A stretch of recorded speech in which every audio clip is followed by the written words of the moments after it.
So, guys, today we have with us Ankit from Smart Sync Services. He is the partner and co-founder.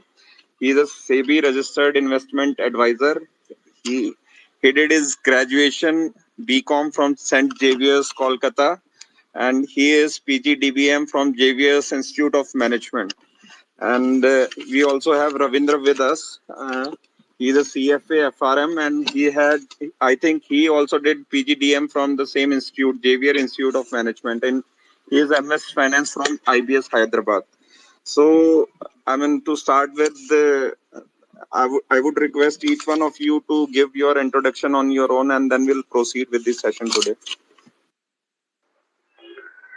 Yeah, from my side, being in capital market for more than a decade and education qualification, as you mentioned, being a keen learner on the market, basically doing value investing. And I know Ankit for more than 15 years now. We did our MBA together. He runs his SEBI registered investment advisor services. Lots of content he offer for free. So I will ask everyone to at least use the free content. He used to post lots of ideas, lots of analysis on companies. And yeah, Ankit, and one more thing, anything we discussed today would be strictly for education purpose. No recommendation from my side. Ankit would have this different disclaimer because he runs an registered investment advisory service. Thank you, Ravi. Yeah. So, I think AI you have introduced me well, and I just wanted to add that I've been investing in market for more than 10 years, and Ravi has been a very close friend. Thank you, Ravi, for inviting me here. I guess your voice is not very clear. Yeah, that's what I felt. AI, Okay. you. Yes, we cannot hear properly. So, can you be a bit louder? Can you hear me now? Yeah, better than before. Okay. So basically, I just want to start with a disclaimer that since we are SEBI registered investment advisor and we do have several securities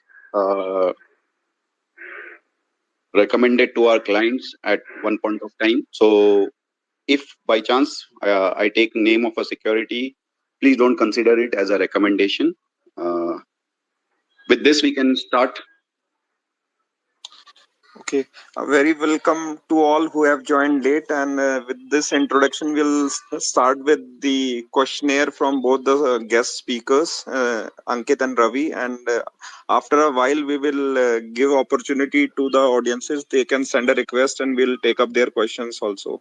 So today's topic is very fascinating one. What investors should do in current market fall or in correction, the current situation which we are undergoing. So to start with, my first question would be how to start.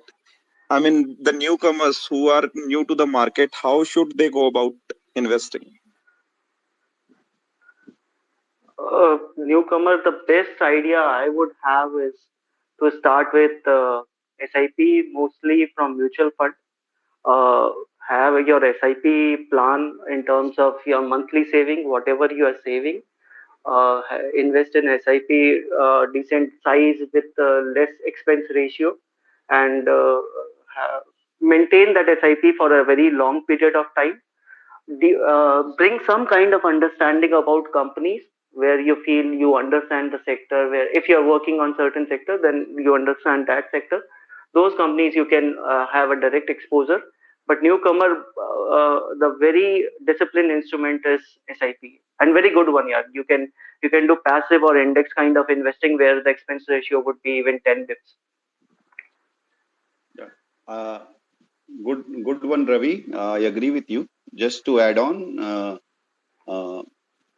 I think before SIP or before investment in mutual fund, I think the first step one should look at is having a financial plan in place, wherein until and unless you don't have a term plan, you don't have a family insurance, health insurance, and you don't have a safety net, investing in equity either through direct stocks or through mutual fund is a risky affair, and investing in equity is a very long term thing. You should only put your patient capital. So if you don't have these things in place, and if you are investing in equity, whether be through mutual fund or you go through direct stock picking, you are running a risk. So I think that is something most of us don't realize when we start investing. Yeah. So true, very relevant. Like term insurance, health insurance are both very important aspect because one self and his financial plan. So moving on to the next question. My next question would be simple, but it won't be easy one, right? Investing is simple but not easy. I want your comments on this. Yeah. So this is a very famous line. I believe it was first spoken about by Mr. Warren Buffett only. So what he means, if I'll try my best to decode it to the best of my understanding. So what he means, simple but not easy, is we should try to keep our investing process very simple. So when I'm talking about investing process, there are different ways of investing in market. It's not that only what I would suggest or what Ravi would suggest would be the only way to invest. There are many ways to invest. Some people are deep value investors, some people are growth investors, some people do theme based investing, some people take macro calls. So there are different ways to invest. The problem which most of us is that we don't define ourselves as an investor properly. So until unless you don't ask this question to yourself and don't have a right answer to that, like who am I as an investor, you will always have that problem. So to make your process simple, that is the first step. And why it is not easy, even though we all of us have all read about Buffett and Munger, and there are so many other investors. We know about Rakesh Jhunjhunwala, how he has made good returns in companies like Titan, Crisil, and all. But still, uh, everything boils down to following it when the market is volatile, like what we are witnessing in the last 2 weeks, especially. So it's not easy. Why it is not easy? Because when the chips are down, when the portfolio are going down, you look you look to others for answers, and that is where the problem starts. So when you are looking for others, or when you are looking for answers in, say, CNBC or any kind of media channel, or even in social media like Twitter, the the whole system works in this way, as if you will be bombarded with all kind of negative news, while whatever you have studied about investing from the great is that in these circumstances you have to keep yourself calm, try to focus on the businesses, but it hardly happens because you tend to forget about all these things and try to find solace into each other's views, and that is where the problem starts. That is the time basically you should spend more time with yourself and try to uh, understand where I'm doing the mistake. Can I understand the company even more? Just because the price is fallen, does that mean the value of the business has also gone down? So these things are things and questions should be asked to yourself, not to others, because this is probably the worst time to ask others and get influenced by that, and that is why it is not easy. So this is just one example to explain. Maybe Ravi can add on to this. So basically, what we say is follow your conviction here. The problem is if you haven't studied any company or investment strategy well, and you followed because you invested because the share price or the value is going up, the problem starts when it's stop going up. Then you seek for what is the reason why should be held on, and since your conviction was already not there at the start, it becomes difficult to hold on any kind of investment idea or shares or stock.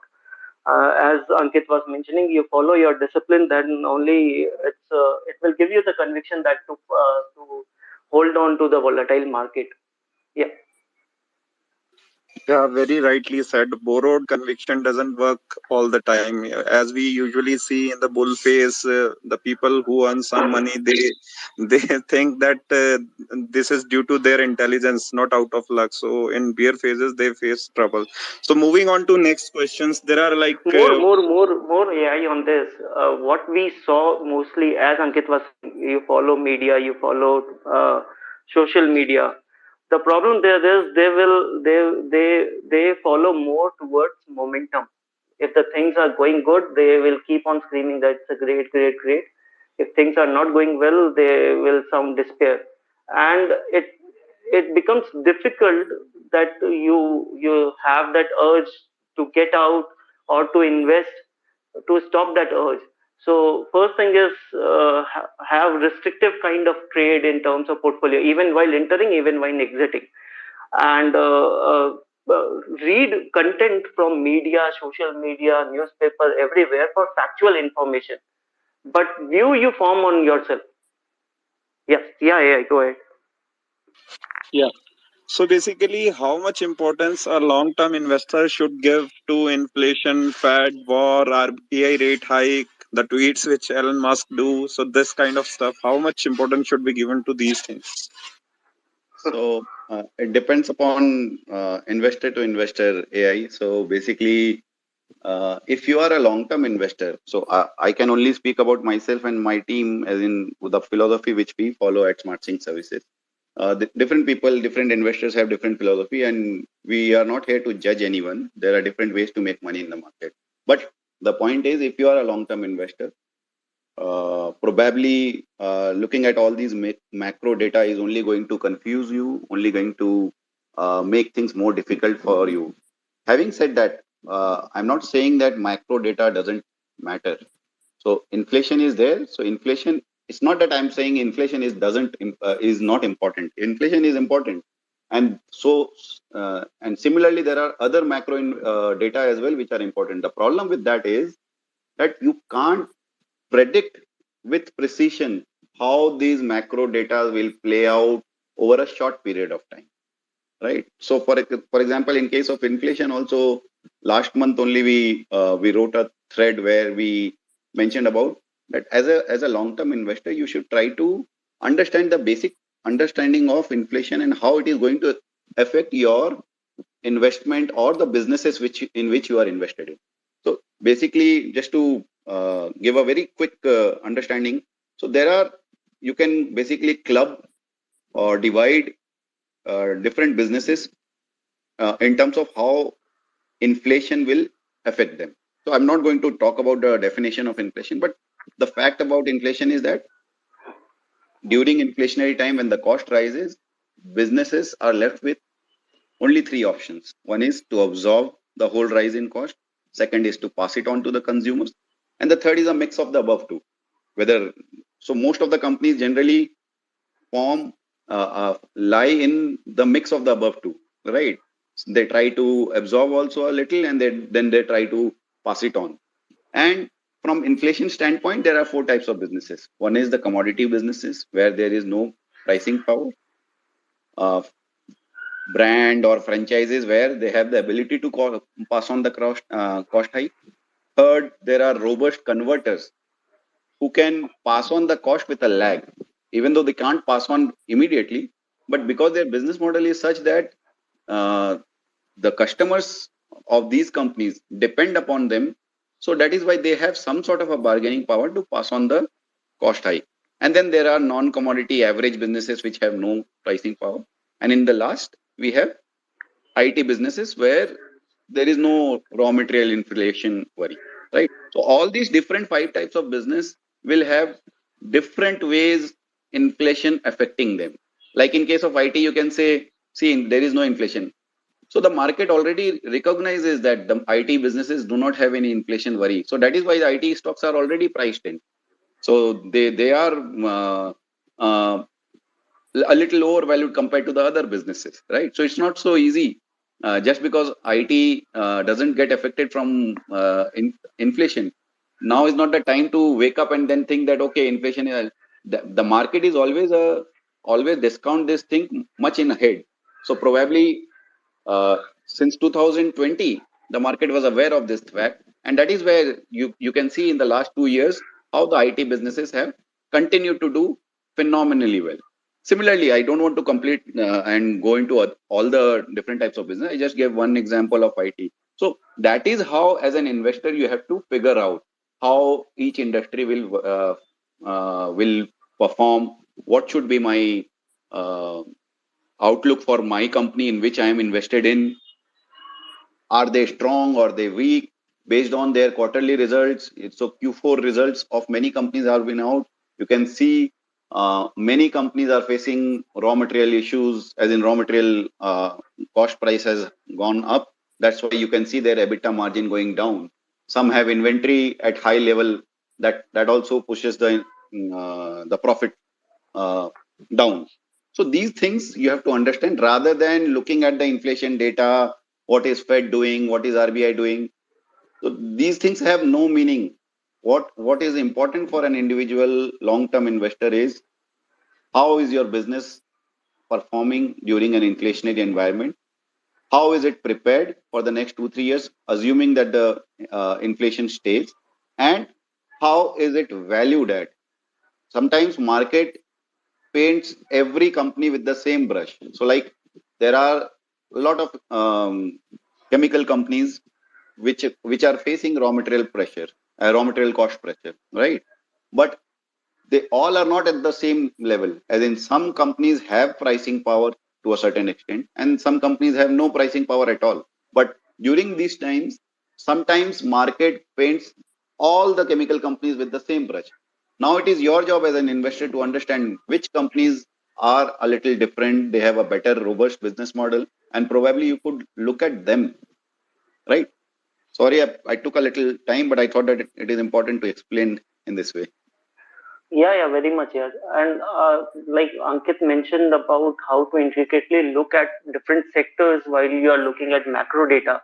I want to add 2 3 points here. Bit interesting take. If you follow any legendary investor, yeah, they will mock economists who, because the one thing is that these data, inflations and macro GDP data, they are very much backward looking, while market will discount it 6 months ahead. Say whenever inflation peaks, no one knows when it will peak from here, but market will discount it on its stride 5 to 6 months, 3 to 5 months ahead, and you will see smart investors move in at that point of time. Uh, you don't see many legendary investors from who has been from the economist background. So that's following macro data would be very counterproductive for your investment journey, because they are very backward looking, while your investment journey should be on what you're expecting in terms of churn which is happening or turn which will happening on the economy side.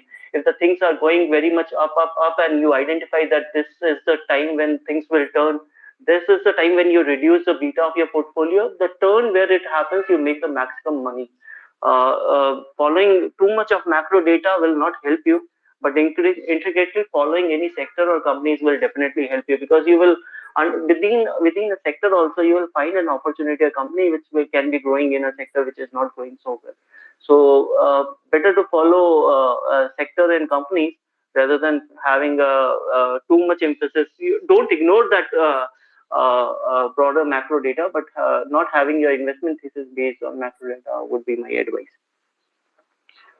Okay, I have a small follow-up question on this. Like, what we say, the movement of smart money or sectoral rotation. So, are I mean, these factors also immune? I mean, if one is the time horizon for investment is very long.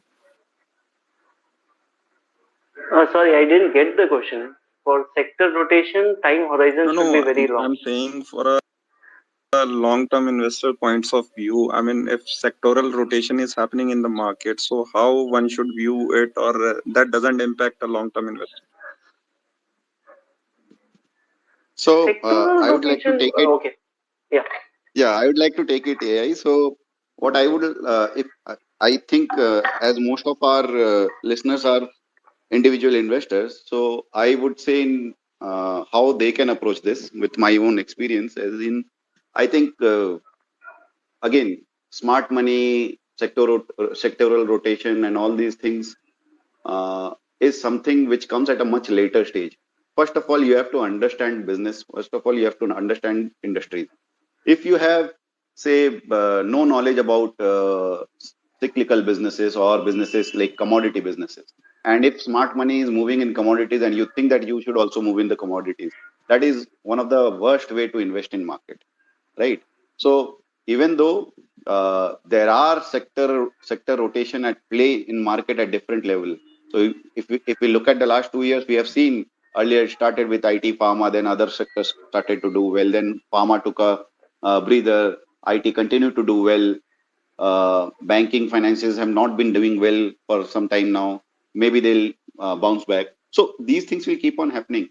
But rather than only focusing on that, your first focus should be understanding an industry first. So if you say, for example, if you are working in bank for last 10 years and you have a good idea about banking and financials, and uh, you are interested in you have done your research in that industry well, probably you should look at the financial domain to understand, irrespective of whether it is slated for being a hot sector immediately or not, because that is where in the long term you will be able to make more money. I'm not saying that you should only stick to bank. uh, slowly you should move to other sectors also and expand your reach. But that is how you should approach investing in market, rather than taking a view like, okay, smart money is moving here. Because smart money never calls you and tells you or writes to you that today I am moving here, 3 months later I'll move to the other sector, or 6 months later or 1 year later I'll come back to you again. So those things will never be very clear. It is only in hindsight we realize that, okay, in this period this sector did well. And if your vision and horizon is long term, even though there will be times of say 2 years or 3 years of underperformance for a sector, you would still end up making good money if you have chosen the right business.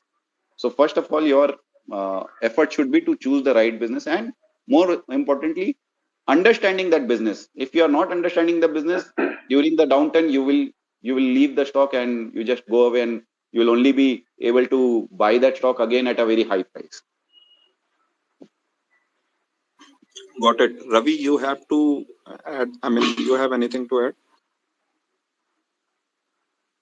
No, no, Ankit summed it very well. Yes. Okay, then moving on to next question, which I think many of our audiences would be having. So, have we really entered the bear market, and if yes, how long this can sustain, and what is your view on current valuation? I mean,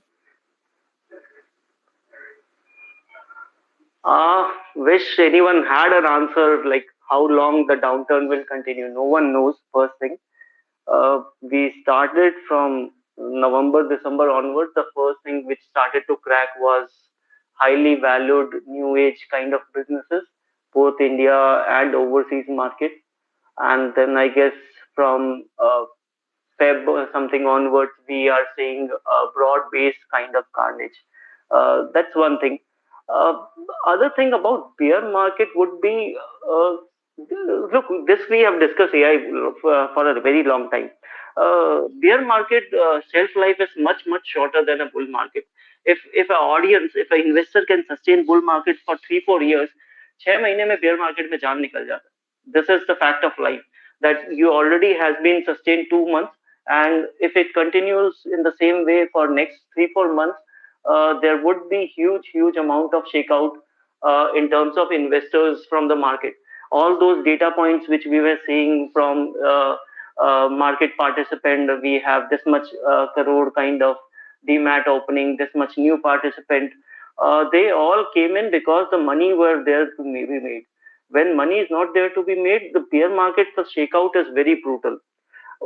Another thing on bear market, I would say is, say, ever since this, if you read this Ray Dalio and all, say, normally earlier we used to have one bear market in every 3-4 years, every 2-3 years, 4 years, because there were no central banks who used to play as a demigod who will make market up move with easy monetary policy. What it has changed is now we have a longer bull run, say 5 years, 6 years, even after 2009, we had very long bull run. And the bear market is, the downturn during bear market is very sharp. Say, if I remember well, in his book, something on principle or how economy works, Ray Dalio mentioned that there are more than 20-25 bear market in last 100 years. Because earlier, say, economy, whatever growth get built up in 2-3 years, it get eliminated in next 6 months. But now, since central banks are into play, the growth is much larger, and hence the downturn which happens is very sharp. Sometimes it's very quick also. Coming back to the Indian market, we don't have that kind of drugs in terms of easy money in the Indian market. Hence, we don't see absurd kind of valuation what people have seen on the Nasdaq and all. There would be few pockets of deep overvaluation, but otherwise, in the Indian market, it's like reasonably valued, say currently. And I to think if someone is not fully invested, have a plan that you will go decent sum of your cash, and whatever saving you do from your salary side, have that plan. In next 6 months you will go a good portion of investment in equity allocation. Maybe Ankit can jump in because he's a advisor as well. But my simple theory is, a market can't sustain this level of pain for a very long time. So we have already moved into the second months of broad-based selling in the market, and within 3 months, 6 months, maybe selling will stop and we will move sideways. But then you can't plan when the things will start moving up. These are very trying time for investors in the market, and hence it's a good time to make entry and increase your exposure.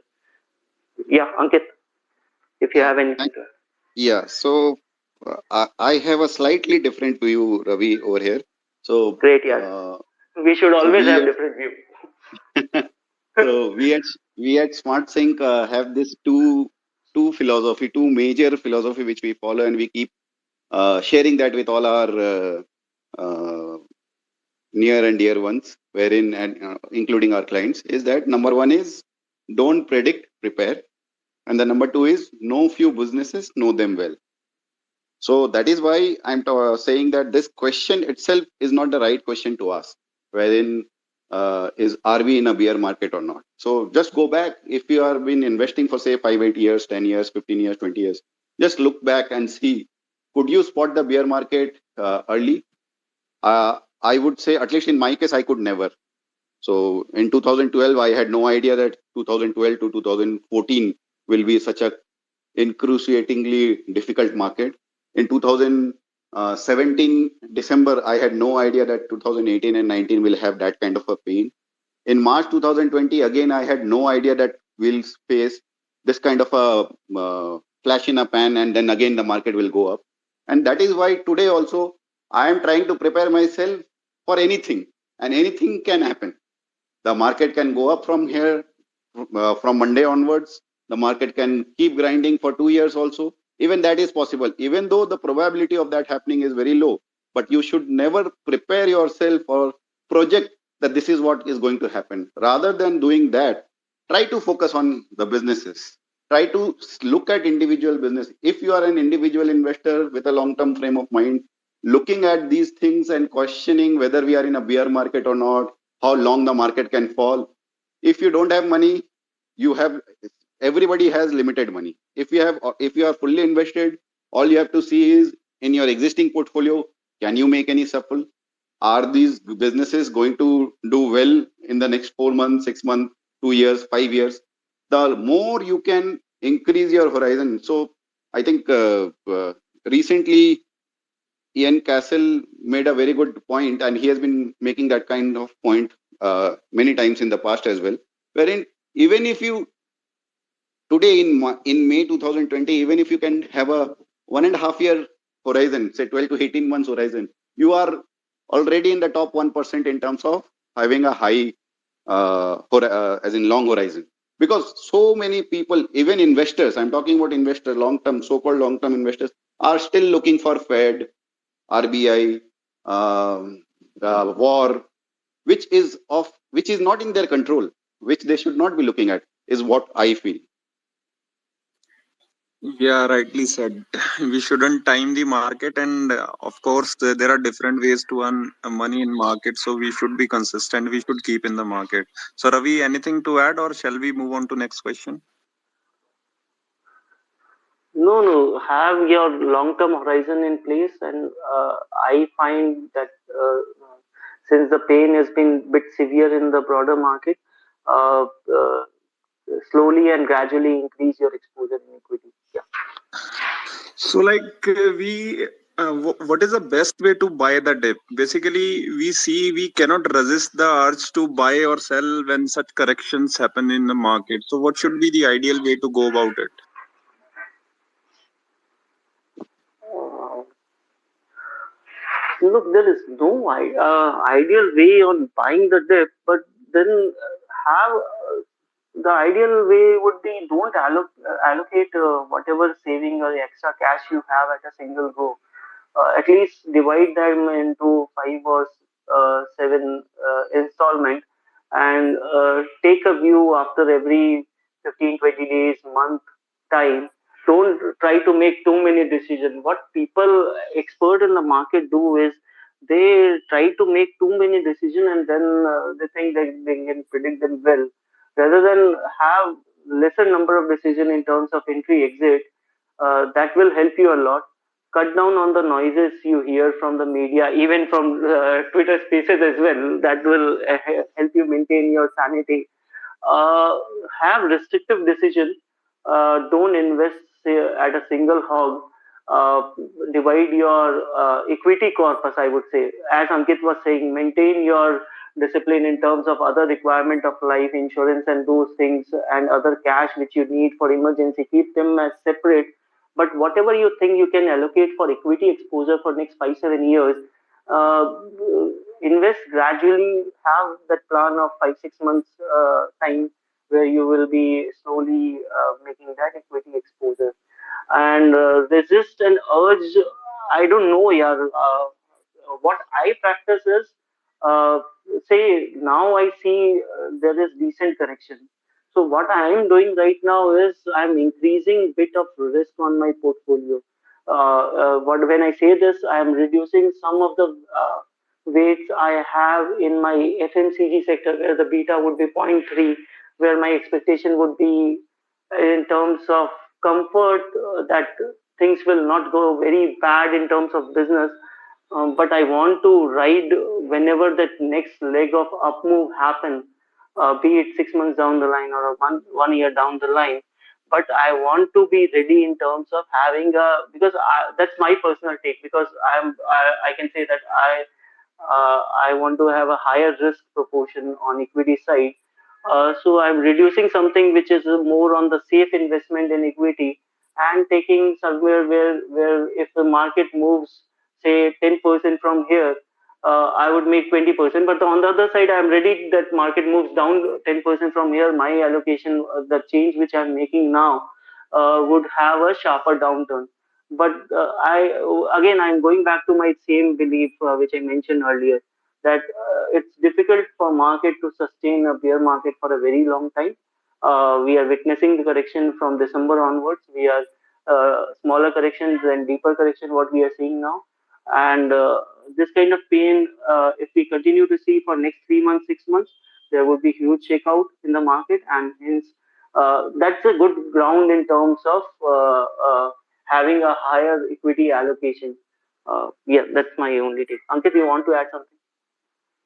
Yeah, you have covered it fairly well, Ravi. Just a little thing which I would like to add is, see, again, I always believe that it all starts with yourself first. So, how you are going to deploy your money in SIP form, it all depends upon how are you positioned yourself.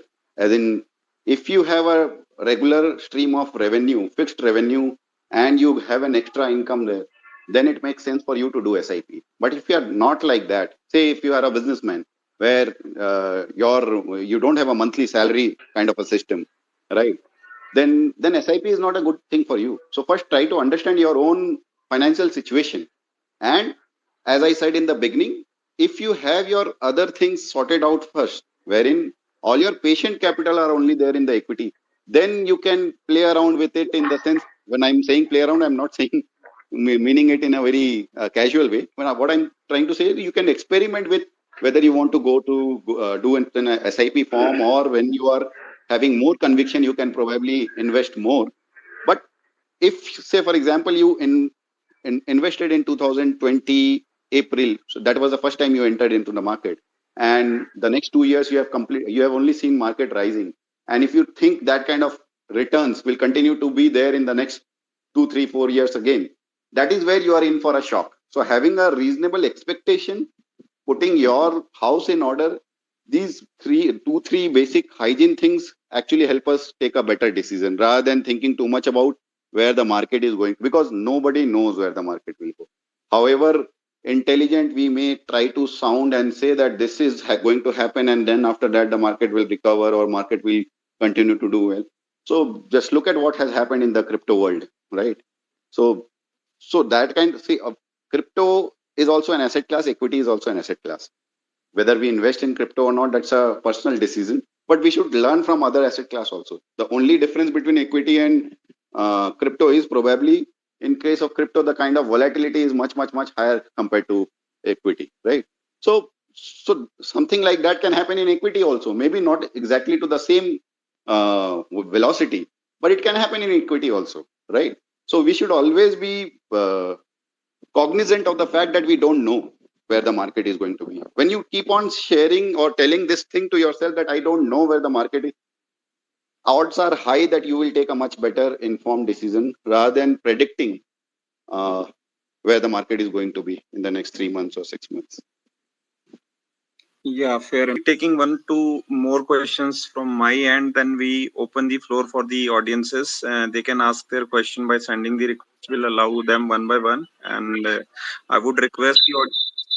Just one thing, AI. Just one thing. As Ankit was saying, if you're a business person, I would only like to add that if you're a business person, already your beta in terms of financial income is very high. You don't need to increase your beta with equity exposure. A service class, the beta in terms of financial earning growth is very low. They can increase because they can see the sustainable kind of incoming inflows from salaries. But business class had to be taken different view because their beta in terms of economic and business decision is already very high. That's the only point I wanted to make. Yeah, go ahead, AI. Yeah, okay. So we'll be opening the floor for the audiences shortly. They can ask their questions, but try not to seek any stock recommendation kind of thing. So we'll allow you one by one.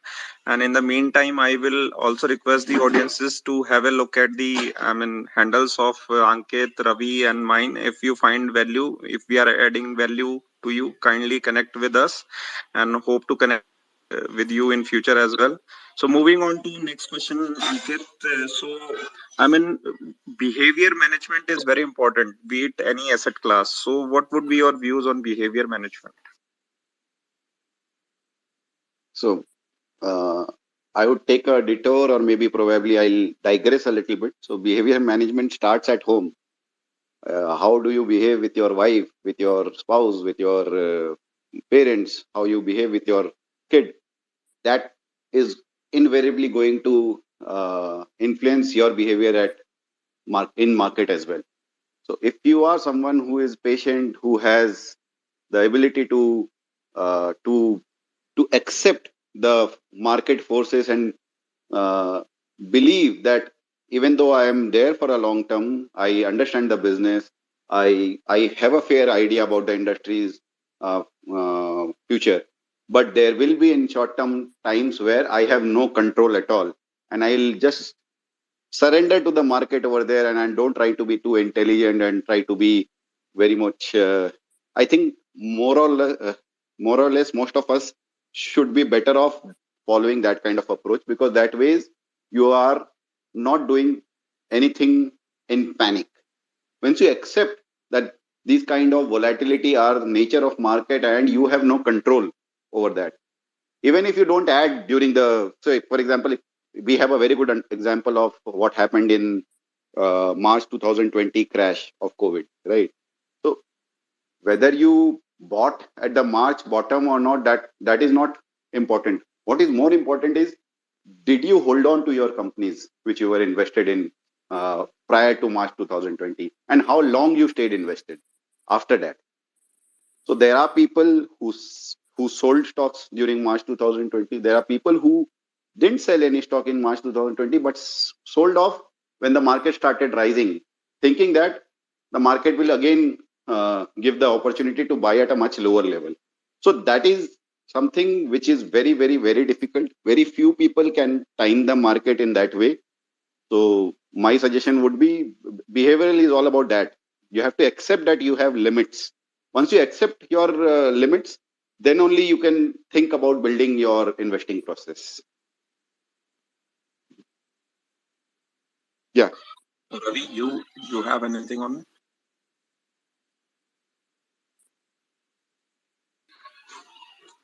Ravi, are you there? Yeah. No, nothing else from my side. Well summarized by Ankit. Okay, so we'll be opening the floor for the audiences. So I'll take the request one by one.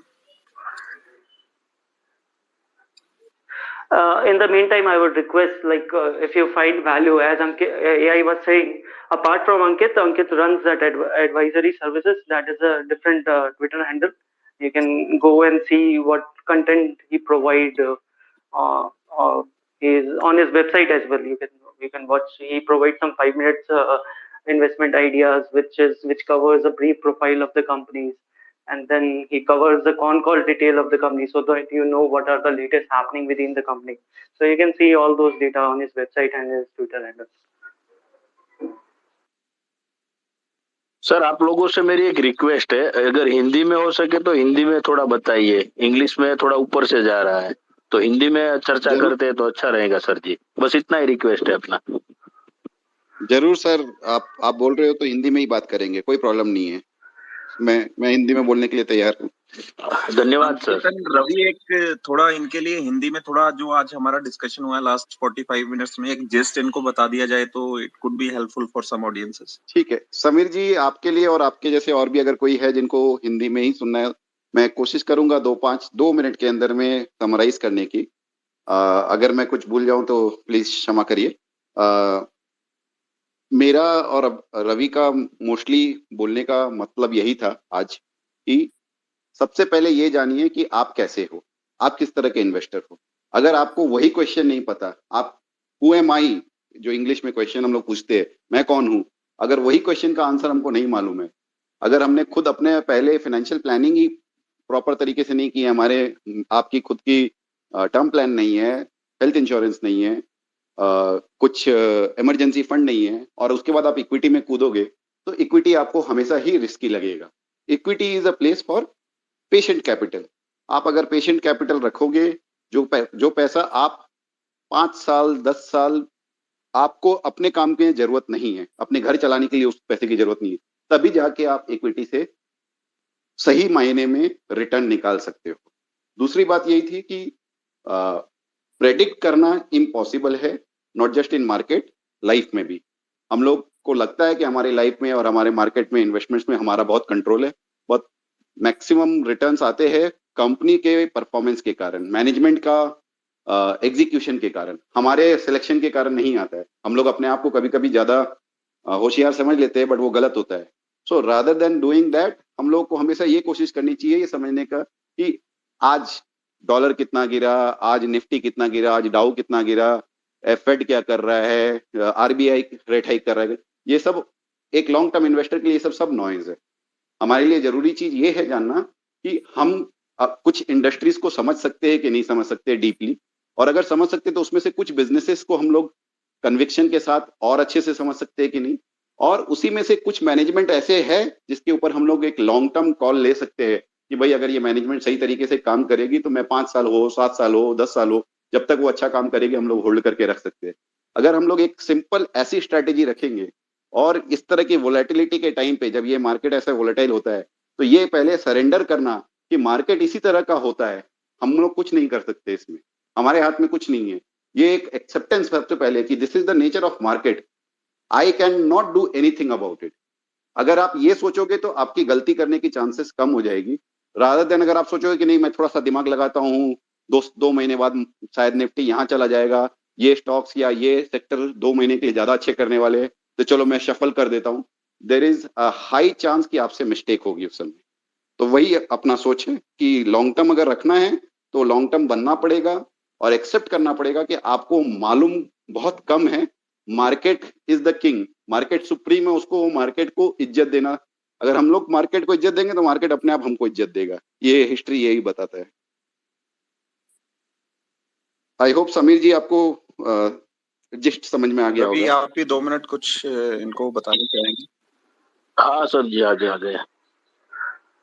नहीं यार, अंकित ने अच्छे से बता दिया। Only point is कि आप अपना इक्विटी वाला जो कैपिटल होता है, इक्विटी में पैसा लगाना है, वो 5 साल से नीचे तो सोचना भी नहीं चाहिए। आप वो वाला पैसा इक्विटी में लाओ। यहाँ पे कोई भी जल्दी से पैसा बनता नहीं है, जल्दी वाले जल्दी से चले ही जाते हैं। साइकिल में पैसा बनता है, साइकिल में ही निकल जाता है। तो जो बुल मार्केट में पैसा बनाएंगे वो बेयर मार्केट में वो निकल जाएगा, बिकॉज आपने साइकिल में बनाया। आप रहो मार्केट में, टिके रहो। बेयर मार्केट में पैसा लगाओगे और लंबे समय तक लगाओगे, 5 साल 7 साल तक, तो आपको ज्यादा रिटर्न मिलेगा। जनरली प्रॉब्लम क्या होता है मार्केट में, एक्सपेक्टेशन जो रिटर्न का है ना अपना, वो बहुत हाई होता है कि मैं महीने 2 महीने 5 महीने में ये बना लूंगा। General expectation, same expectation, reasonable expectation market से यही होना चाहिए। इंडिया का जीडीपी ग्रोथ 6% का है, इंडिया का इन्फ्लेशन 4 से 6% है, 11-12% ये हुआ। मैं अच्छी कंपनियां जो डिसेंटली वैल्यूड है उसमें लगाता हूँ, चाहे इंडेक्स में लगाता हूँ, और मेरा रिटर्न 15-16% होगा। जहां आप ज्यादा जल्दी पैसा कमाने जाओगे वहीं पे गलतियां होती है। तो इक्विटी में लगाइए, रिस्क कैपिटल समझ के लगाइए, बाकी रिक्वायरमेंट फैमिली की अलग रखिए, और पैसा लंबे समय के लिए लगाइए। Yup, we can continue. या तो समीर, हम उम्मीद करते हैं कि जो दोनों गेस्ट स्पीकर हैं उन्होंने जो बताया वो आपको समझ में आया होगा। बेसिकली जस्ट उन्होंने यही बताया कि सबसे पहले आप अपने आप को सेव करिए, चाहे वो इंश्योरेंस हो, इमरजेंसी फंड हो, या फिर आपकी हेल्थ इंश्योरेंस, आपके और जो आपके डिपेंडेंट है उनकी हेल्थ इंश्योरेंस हो। उसके बाद जो आपका पैसा आप जो सेविंग के रूप में आप कहाँ किस एसेट क्लास को समझते हैं, कहाँ इन्वेस्ट करना चाहते हैं, उन चीजों को समझें, उसके बाद आप लगाएं और थोड़ा पेशेंस रखें। तो इस तरीके से आप लंबे टाइम के लिए मार्केट में रह पाएंगे और पैसा कमा पाएंगे। So moving on to next, we have Hitesh Jain with us. Hitesh, what's your question? Please come up. धन्यवाद sir ji. Yeah, thank you very much for giving me opportunity to speak, and thanks a lot for sharing the wisdom. So my question is when to exit a stock. So for an example, right, I am tracking a stock, and since last 2-3 quarter the company is giving good result, and then I buy the stock. Then let's say like in future, right, the company does not perform as per expectation, right, for couple of quarters, right? So is this the right time to exit, or is there any other parameter to exit a stock? Thank you. Sure, Hitesh, good question. So we discuss a lot. Yeah, I'll use English and Hindi both so that सबको को easy हो जाए समझने में. So हम लोग discuss बहुत करते हैं क्या खरीदना चाहिए, कैसे खरीदना चाहिए, लॉन्ग टर्म होल्ड करना चाहिए, ये सब के ऊपर. But selling is something which is the least discussed topic, and probably it is least discussed क्योंकि सबसे ज्यादा डिफिकल्ट है सेलिंग वाला डिसीजन लेना. तो और प्रॉब्लम यही होता है कि आप सेल कर भी दोगे ना तो आपको बहुत टाइम बाद पता चलेगा, उस समय नहीं पता चलेगा, आपको साल भर बाद या 2 साल बाद जाके पता चलेगा कि आपका वो सेलिंग डिसीजन सही था कि गलत था. सो सबसे बड़ा प्रॉब्लम और चैलेंज इन्वेस्टिंग में यही है, और specifically during selling your stock. So मैं कोई ओरिजिनल आंसर नहीं देना चाहता हूँ, ये सब बड़े बड़े दिग्गज लोग ये सब आंसर ऑलरेडी पहले दे चुके कि पहला सेलिंग का रीजन तो होना चाहिए कि जब आपसे कुछ मिस्टेक हो गया है, आपने कुछ सोच के एक कंपनी में इन्वेस्ट किया था कि ये कंपनी ऐसा करेगी, और अगर वो कंपनी अपना ट्रैक चेंज कर रही जो आपको नहीं समझ में आ रहा है, irrespective of what ever is the price, आपने अगर 100 रुपए पे लिया था वो अगर 80 रुपए पे भी है, 70 रुपए पे भी है, लॉजिक और रीजनिंग यही बोलता है कि आपको उसी समय निकल जाना चाहिए. आप जो वेट करते हो कि वो 100 के ऊपर आएगा एटलीस्ट मैं अपना लॉस मेकअप कर लूं, वो कभी कभार आपको हेल्प कर सकता है. Sometimes you will be able to sell it off at 100 और higher than 100 rupees. But if you take a long track record of getting into this kind of situation, there is a higher probability of you getting stuck most of the time. So जब आपको base rate पता है, जो company अच्छी नहीं कर रही है उसका स्टॉक नीचे जाएगा ही, या जो कंपनी अच्छा नहीं कर रही है उसमें रिस्क है, सो रादर देन थिंकिंग कि नहीं मैं अपना लॉस कवर करूं, आपको ये सोचना चाहिए कि अगर वो 80 रुपए जो मैं बचा रहा हूं आज के दिन, भले 20 का लॉस हो रहा है, वो 80 में कोई अच्छी कंपनी में डालूं जहां पे उसमें और स्कोप ज्यादा हो to increase the wealth. But ये कि 2 क्वार्टर खराब हुआ, जैसे आपके एग्जांपल में आपने बोला कि 1 क्वार्टर और 2 क्वार्टर खराब हुआ, अगर आप लॉन्ग टर्म इन्वेस्टर है तो 1 क्वार्टर 2 क्वार्टर तो कोई भी कंपनी के बीच में खराब हो सकते हैं, बड़े से बड़ी कंपनी में भी होता है. आपको याद होगा अगर 2015-16 में नेस्ले के भी मैगी के क्राइसिस हुए थे, probably that was the best time to buy Nestle rather than selling it. तो वैसे ही छोटी कंपनी, बड़ी company, mid cap, small cap, सब में बहुत डिफिकल्ट है कि you will have quarter on quarter, every quarter you will see growth. हम लोग क्वार्टरली कॉन कॉल्स अटेंड करते हैं, मैनेजमेंट से डिस्कस करते हैं, हमेशा यही देखते हैं कि कोई चीज का गारंटी नहीं है. हर कंपनी को कभी अच्छा मिलता है, कभी खराब रिजल्ट आता है. तो 1 क्वार्टर या 2 quarter should not be the barometer. But अगर आपको 1 क्वार्टर 2 क्वार्टर के खराब रिजल्ट में ऐसा कुछ मिल रहा है which you didn't expect earlier, कि कुछ ऐसे ही गड़बड़ हो रहा है कंपनी में या कुछ लॉन्ग टर्म प्रॉब्लम हो रहा है, then you should definitely exit. तब आपको ये नहीं सोचना चाहिए कि नहीं प्राइस आएगा तभी मैं निकलूंगा. So that is my take on selling. And with a full disclosure, I am not good at selling. I have made many mistakes in my life, and I believe rather than selling, holding on to great business for a long period of time is a much better approach. तो कभी कभी लोग highly valued हो जाते हैं तो company को cell कर देते हैं, जैसे अगर 40 पी पे आ गया या 50 पी पे स्टॉक आ गया है तो उस पे सेल करते हैं. I don't believe in that concept. I believe if the company is doing well, if the management is doing well, and if the business model is getting stronger and stronger, you should not sell just because a P has gone above 50 or it is a little overvalued, because market will tend to reward good companies. So based on Just that, one more point I would like to add. Rather than selling now, one thing, look, everything on investment depends on whether you are comfortable to it or not. Say I am just saying what I am comfortable with. Rather than selling, I try to see how I can switch. Say Ankit was saying a 40-50 P multiple looks expensive and it is not a right idea to exit, right?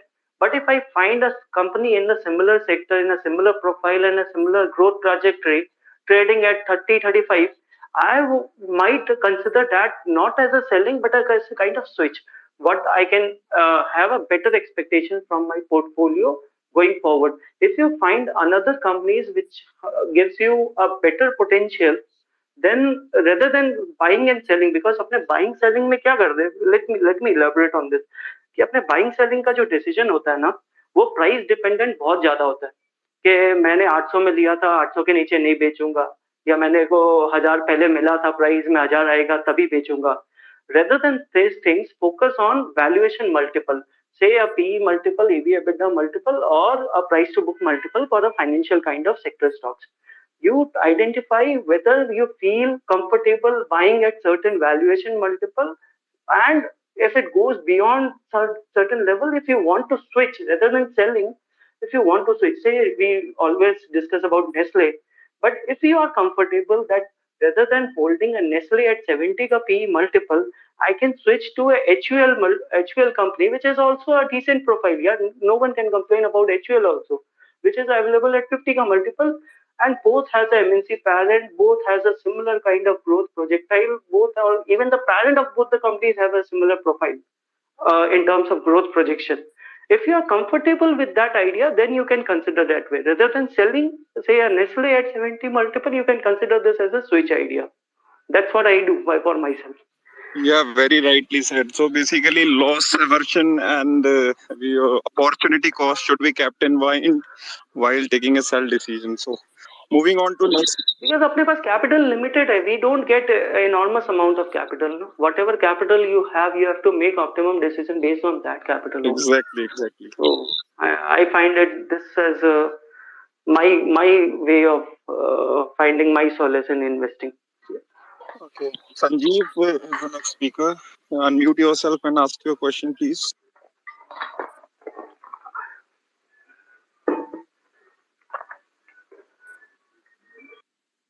Sanjeev, are you there?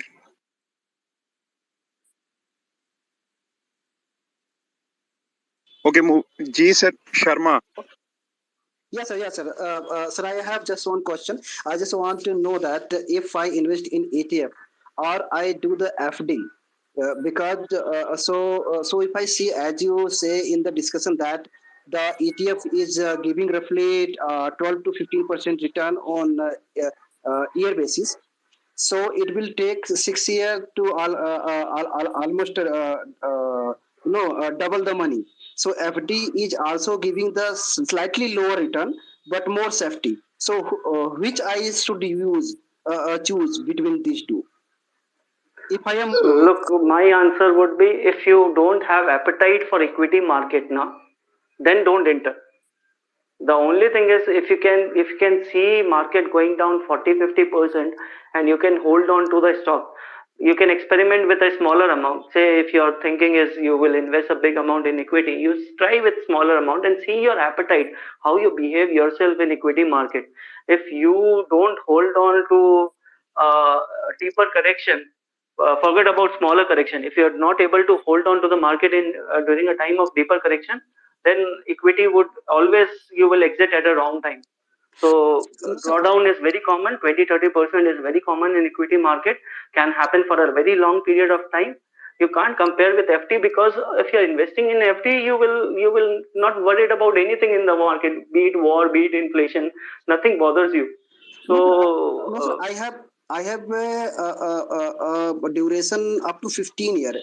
Basically, I want to save this money for the Sure. education of my child. Yes. So let me come in here, Mr. Sharma. So good that you clarified about your horizon.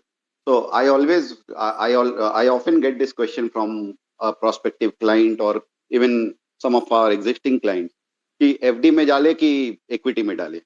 This is a wrong question to ask. And why it is a wrong question to ask is you can't compare two completely different asset class, right?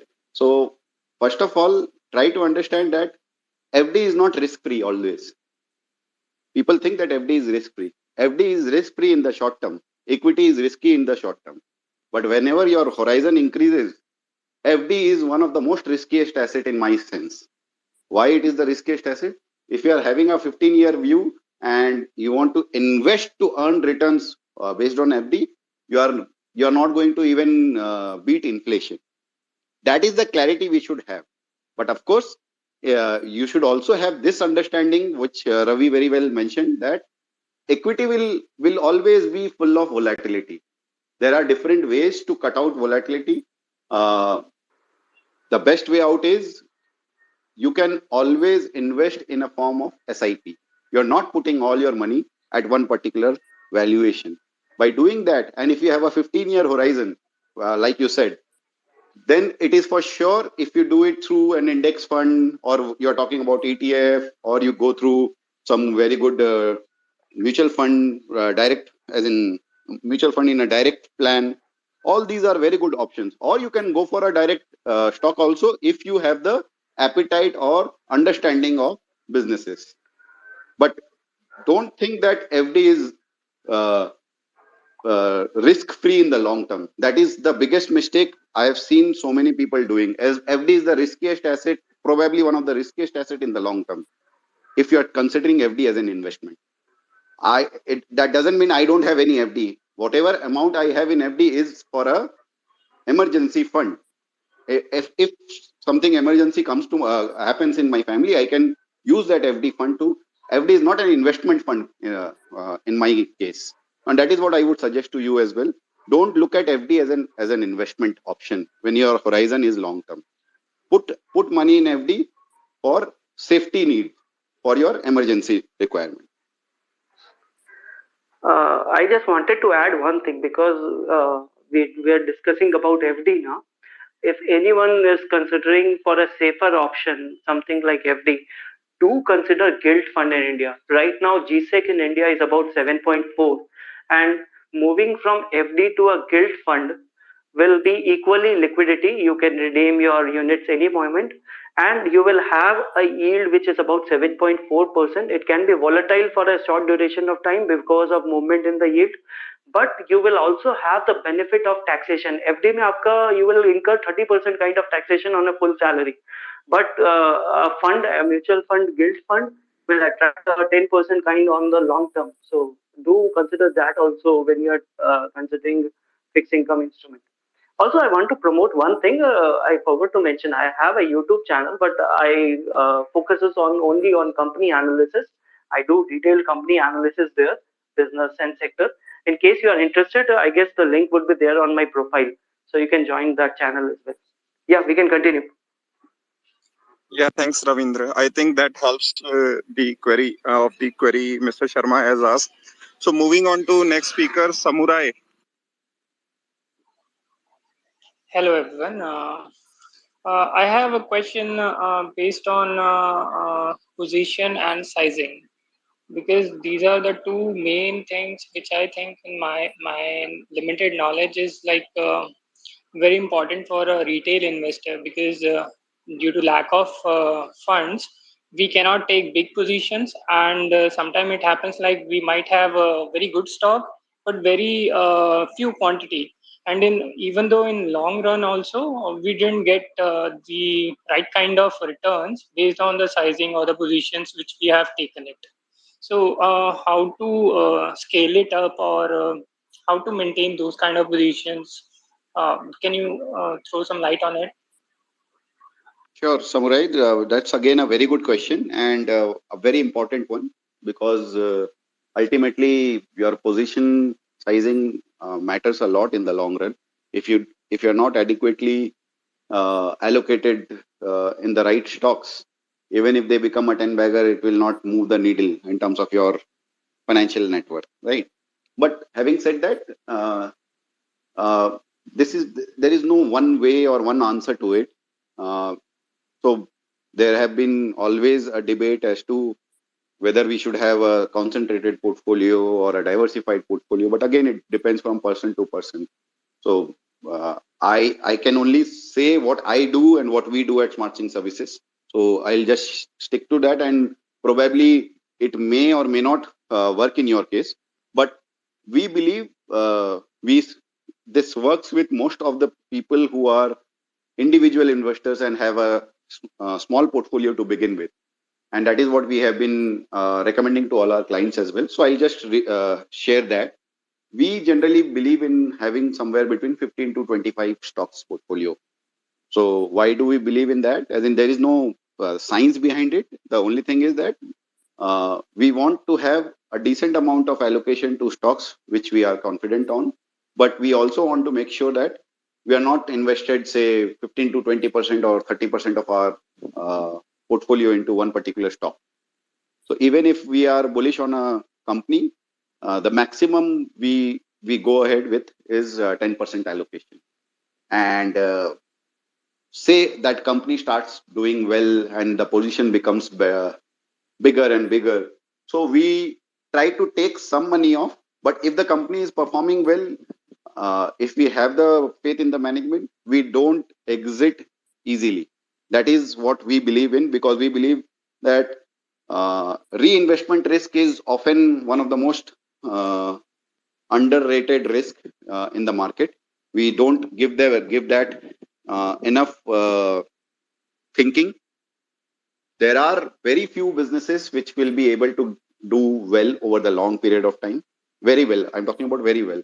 So if a company or a business is actually performing as per your understanding or your expectation, thinking that you will again find a similar kind of a business which will also perform the same way, odds are very, very, very low. So it makes sense for you to keep on backing an existing position more than looking at a new position. Having said that, that doesn't mean that you just keep your 15 stock portfolio or 20 stock portfolio, a static one, and you don't add new stocks. Of course, you have to add new stocks from time to time, and there will be different changes in the society, in the industries. Businesses will perform in differently. But if you can't hold on to your winners for a long period of time, it is very difficult to get good returns over the long term, because our understanding is that cycles are very difficult to predict. at least for the most of the individual investors. So staying invested. So if, for example, just to take an example, if you, I'm not going to name any stock, but just saying that, say if you'd have bought an IT stock by a stroke of luck, you bought a stock at April 2020, an IT stock, and it started performing well, and it became a 2-bagger, 3-bagger, 6-bagger, and then you thought that okay, it has become a 5-bagger or a 6-bagger, and I should sell, and it is becoming a big position in my portfolio. Having reducing your position makes sense to a certain extent, but completely selling off and then thinking that I'll get another stock which is going to be a 5-bagger or a 10-bagger, that is completely, I would say odds are very low to get that. And we believe in holding on to winners till the time we think that the business and the management shows that kind of rigor.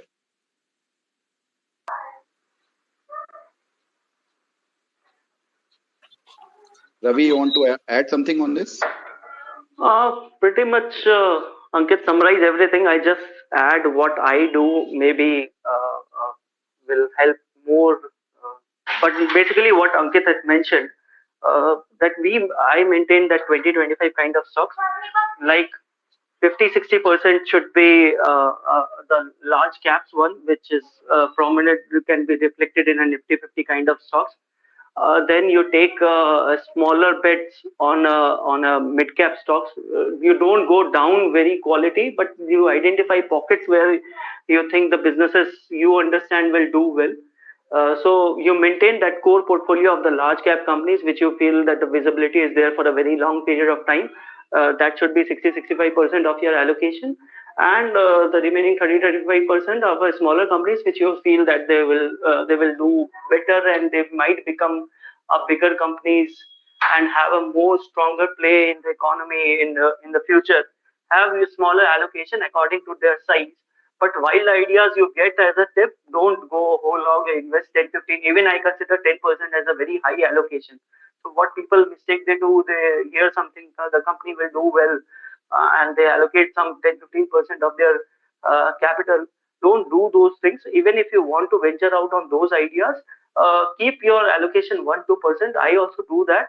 Some companies out of wind, I get to know that these are doing well. I'm not saying about a very small cap, but a company which is 1,000-2,000 crore. If my understanding says that the company will do well in future, I allocate a certain kind of risk capital, which is 1-2%, that doesn't move too much on my entire portfolio as well. And since if an individual is not actively tracking market, it's better to have a diversified portfolio as an index investment that will do very well for you. Yeah. Yeah, it's a very important aspect, position sizing and, upward or averaging downwards. So basically, I've seen many people are, they are in dilemma how to go about it. The people who are into SIPs, they often do like they average down their losers, but they hardly do any upward averaging for their winners. Yeah, problem क्या है ना investing में, so you have to decide, चक्रव्यूह जैसे, you have to decide before entering. If you enter in a wrong kind of stock with a larger allocation, it's a problem to exit. You can't take that kind of haircut and exit. The problem is you identify how you will exit, or better is the stock you enter that you don't have an exit plan. You will enter it for 5-7 years till the business is going to continue to do well. You will ride it and see every 5 months, 6 months down the line what the progress on the business are. But having those smaller companies where you don't have pedigree, how they performed in previous bear cycle, ये बहुत important है कि people see how the company has been performing in a bull cycle, but they don't see how the company has dramatically underperformed in a bear cycle. Have a watch on that and then only allocate your risk capital.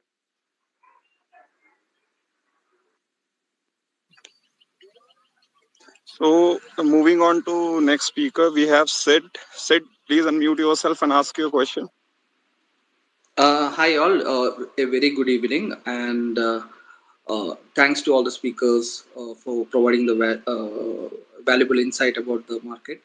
My question is, I'm planning to invest in index mutual fund. So should I go with Nifty Next 50 or Nifty 50? Which one would be safer? So, Sid, first of all, it's a good choice to begin your investment journey or have an exposure to index funds. But just a disclaimer here. So, index fund in India are still not a, a, a good representation of the total market. Like in case of in the US market, you have the S&P 500 fund.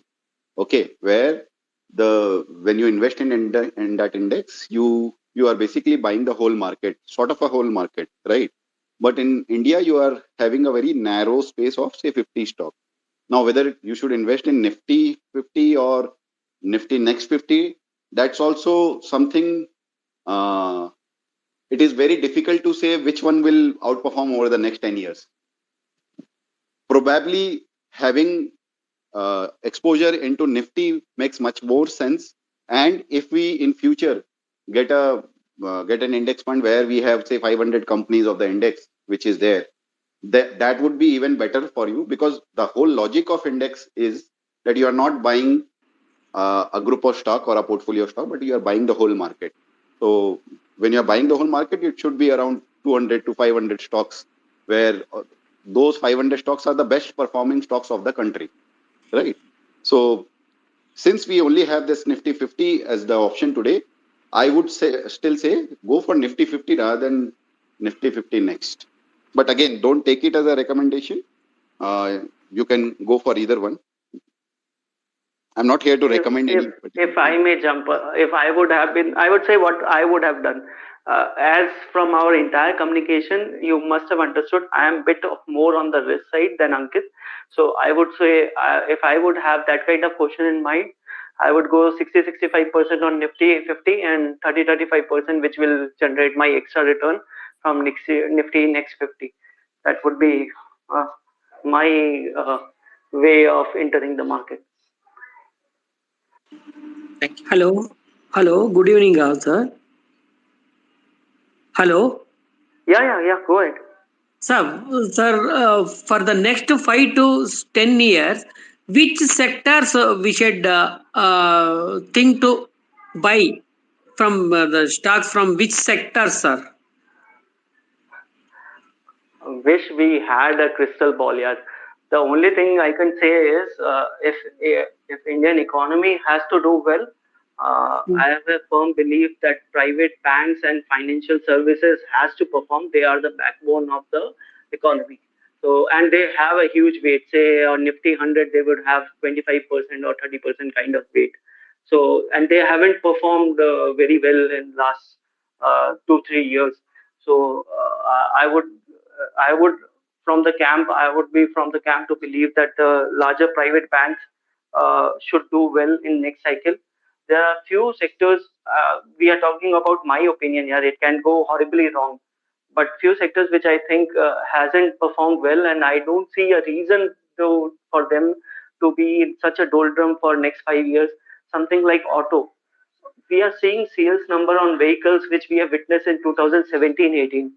When your income level in the country is going so much higher, the expenditure has to be on the auto side as well, and are not paying extremely high valuation. You compare the valuation what they were trading at 4-5 years back, you see 10-year cycles, they are not extremely they are very very cheap. They are trading at what valuation they used to trade when 2014-15 kind of sales where they were making. So auto, I think, because the salary and the income level in the country, at least from the salaried class, is decent enough. So autos, but auto will not move index here. Auto's weight is 6-7% only. Auto will not move index. The other thing is, again, when you see such kind of salary hike in the IT sector and in the white collar job, the demand for housing go up. So I will not pick a sector on the housing because there is other problem, but there are building material companies which I think can do well, only because their balance sheet is clean. Insurance, you can have a 20-year view. The only problem in the insurance sector are they are very very richly valued. But still, you can pick an insurance sector where you can have a very very long term kind of view. So insurance is right now standing at the same juncture where private banks and PSU bank used to be 20 years back. So now it's the time for insurance company that the private insurance will lead on and gaining market share for next decade or two. Only thing is you need to have a very long term time frame in mind because the valuation is not cheap. But that is the sector which I think at least should do well. Yeah, Ankit, Sir, what you want to add anything? about what about the chemical the sector which is doing extremely well since 2 years? I don't understand chemical and pharma. Yeah, it would be difficult for me to comment on chemical and pharma. But Ankit, if you have any take on chemical and chemical companies. Sure. So before coming to your second question of chemical, I would first dwell upon a little on the general sector thing. So I believe if you are talking about next 8 to 10 years, if I got your question correct, there will be many sectors which will do well. It cannot be only banking. Even though IT has done well over the last 2 years, I think IT can still do well. How it will percolate into stock prices of different companies, that's a different challenge. But one thing which I can definitely see is the IT as a percentage of Nifty should go up over the next 10 years because there are so many high-tech startups, even though right now nobody is looking at them and it is completely so these booms and busts keeps on happening. But if you take a longer term view, there will be quite a few new age companies which will probably at least one or two can have the chance to enter into Nifty also in the next 10 years. So IT is something which I would not write off just because last 2 years have been so well for IT.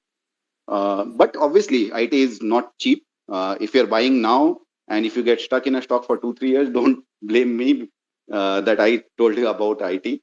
But apart from IT, there are other sectors also, and I would urge you that don't look at.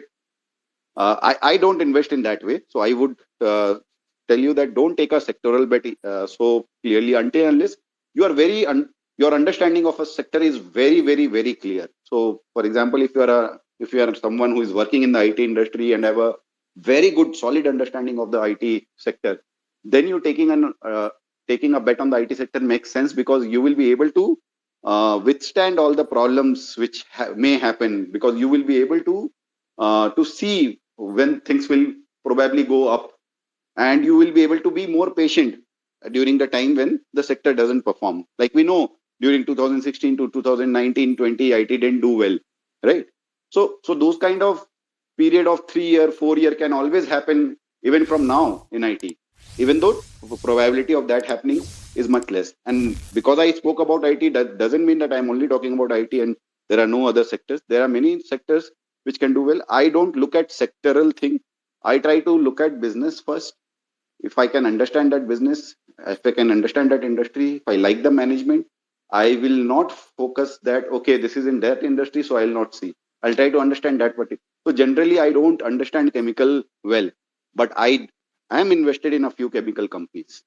Now, coming back to your question on chemical are not doing well for last 2 years. They have been doing well since last 8, 9 years. If you look at the whole chemical basket from 2012 to 2022, I believe as an industry, they are the best industry in the last 10 decades, in the last 10 years, right?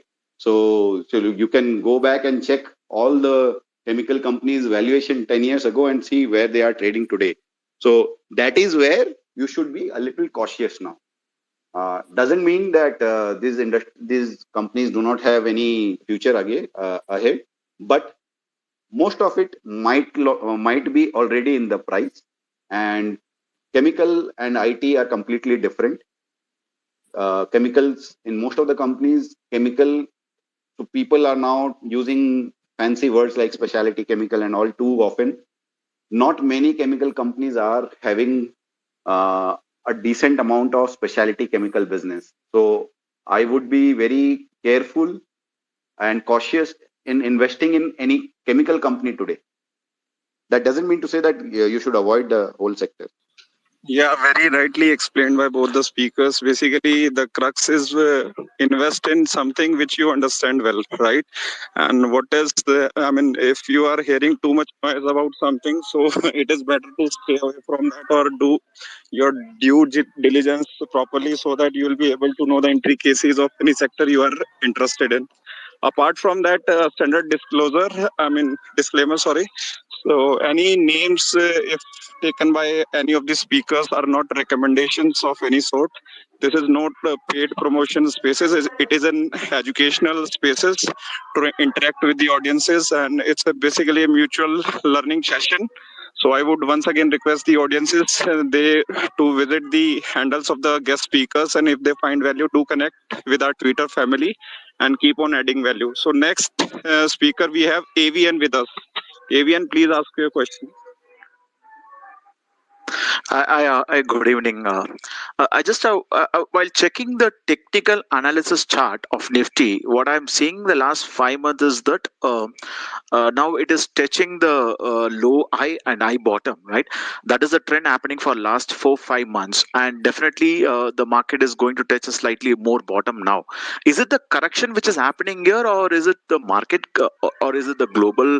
What is that? The issues which is running, or is it a normal correction which is happening because it has touched the high actually? Ravi, you can take this question. I have no idea. I I'm zero. don't follow chart, but I will try to answer to the best of my capabilities. Yeah, there is severe drawdown which happened in the global market. All the high tech companies which were running at a fancy valuation, that price to dream and price to sales and whatever you can call it, they are biting the dust now. So, and the similar kind of reflection happens in Indian new tech companies. Apart from that, the valuation, the market participant euphoria was extremely high last year, and it has to moderate at some time. This can't run at like this high level of dope level that everyone says that making money in the market is so damn easy. Why you want to listen to any kind of expert? So everything moves in a cycle. Yeah, when we talk about business cycle, everything moves in a cycle. Sometimes business cycle do well. Sometimes even if the business cycle is not doing well, the multiples of the business, the valuation of the business make for a decision that the cycle is moving up or down. It might continue the downward journey. I don't follow chart. What I can convey here is if you see a Nifty PE multiple, it used to be trading at somewhere around 27, 28 or even above 30, somewhere in the middle of last year. Now it's trading at, I guess Nifty P EPS is about 720, 750. So it's trading at 18, 19 multiple. अपना last 10 साल का average say before our easy money started, we used to trade at 13, 14, 15 kind of forward ka multiple. So we are not very expensive. Our yield curve has come down. We used to be a very high inflation economy. So the valuation is not extremely rich compared to the historical standard. What it will do in future, no one knows. Coming back to the chart thing, it might go down. The pain and the depression which we hear in terms of market participants is pretty high.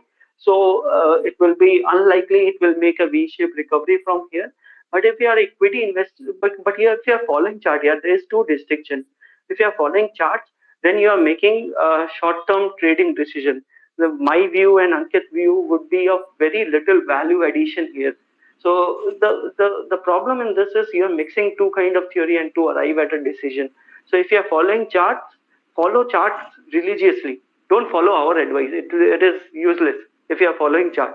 If you're following long-term theme-based investing and keeping business parameters in mind, valuation in mind, then come to this side. I don't have any view on charts and I don't follow much. Yeah, thanks, Ravindra. What I was telling is, see, both. It is a combination of both fundamentals. Of course, I use chart, but of course, I see the fundamentals of the company as well and how it is placed in the chart. So it makes sense for me at least to see whether the chart works or this fundamental works. But what I'm seeing currently is that both the things are going in a very abrupt way, where the fundamentals are also good, the chart is also not looking great. Okay, so it is actually vice versa. So that is why I thought of just checking whether is it because of something happening globally the market is reacting towards, even the US markets are down, right? Or is it something which is only a short term and maybe after 3-4 months it gets its own peak? Yeah. No one knows, yeah, but yeah, there is significant correction on the global market.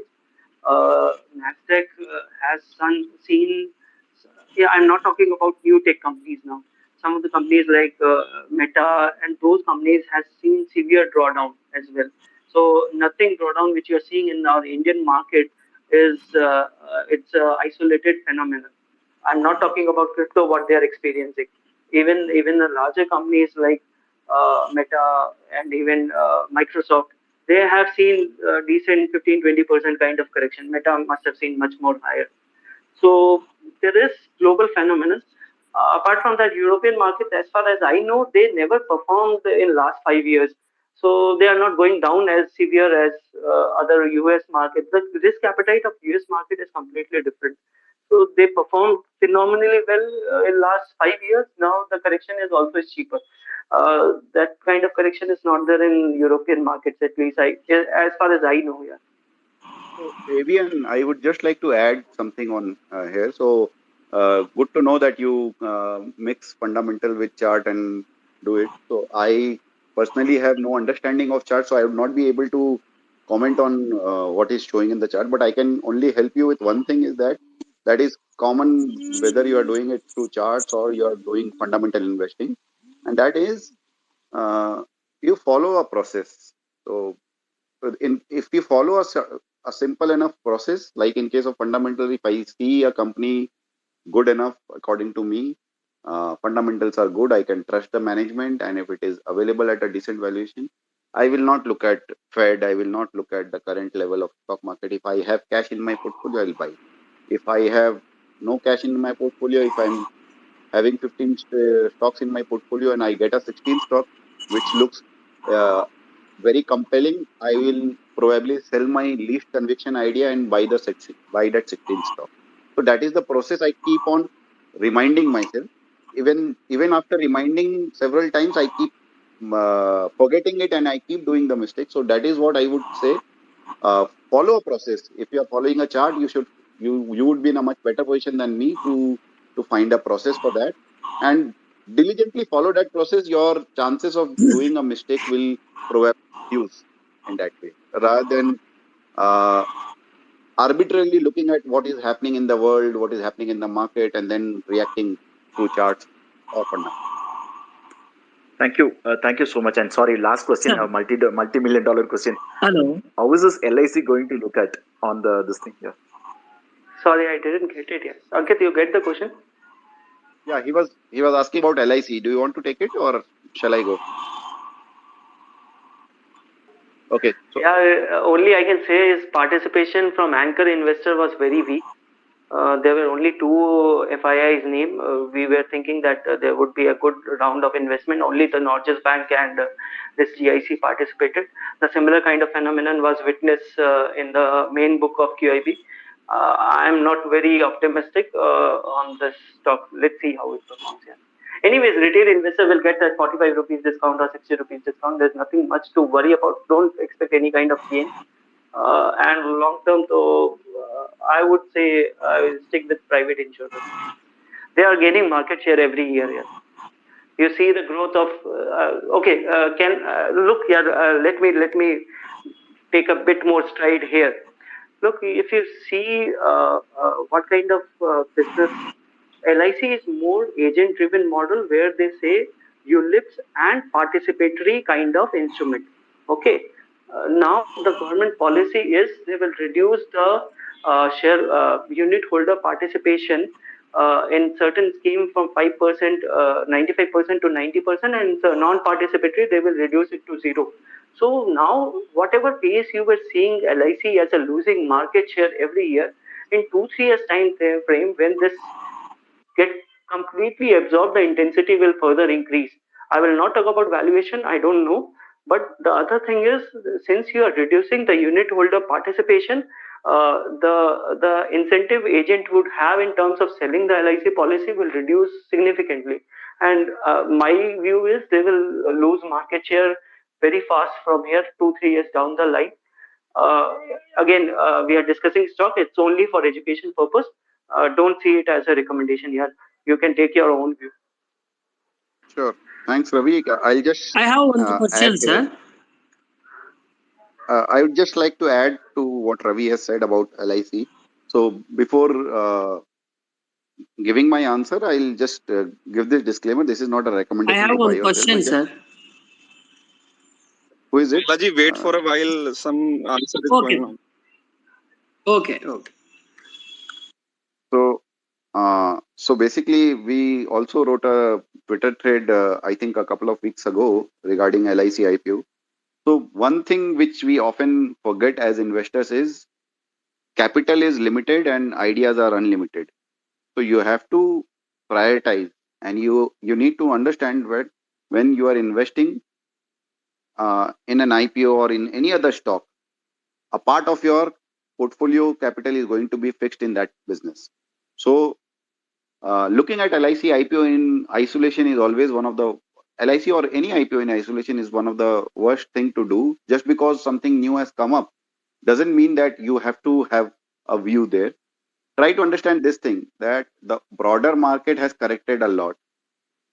So many businesses are there which you understand far better, and they have corrected and come to a much saner level.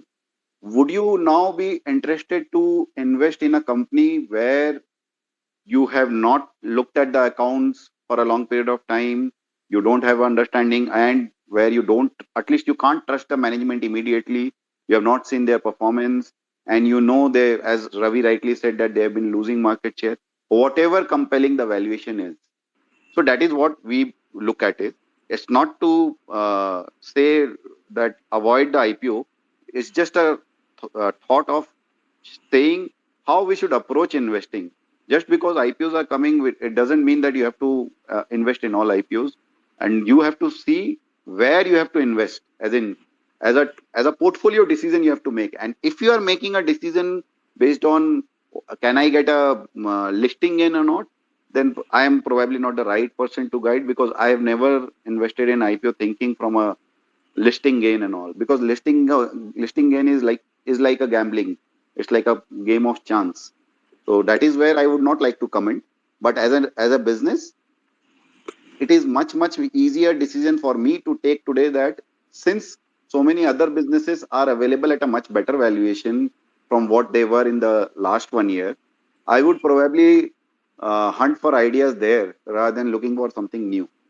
And that too in such a difficult business, where in insurance industry is probably one of the most difficult business or industry to understand and figure out how it will move ahead in the next 5 to 10 years. So I would probably avoid, not because it is a bad IPO or a bad company, but because it is too difficult thing, and there are much easier options available in the market.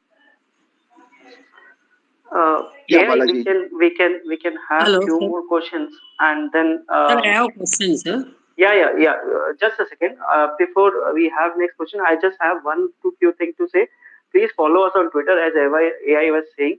We share lots of good content there, and your encouragement from that side helps us to schedule similar kind of session in future as well.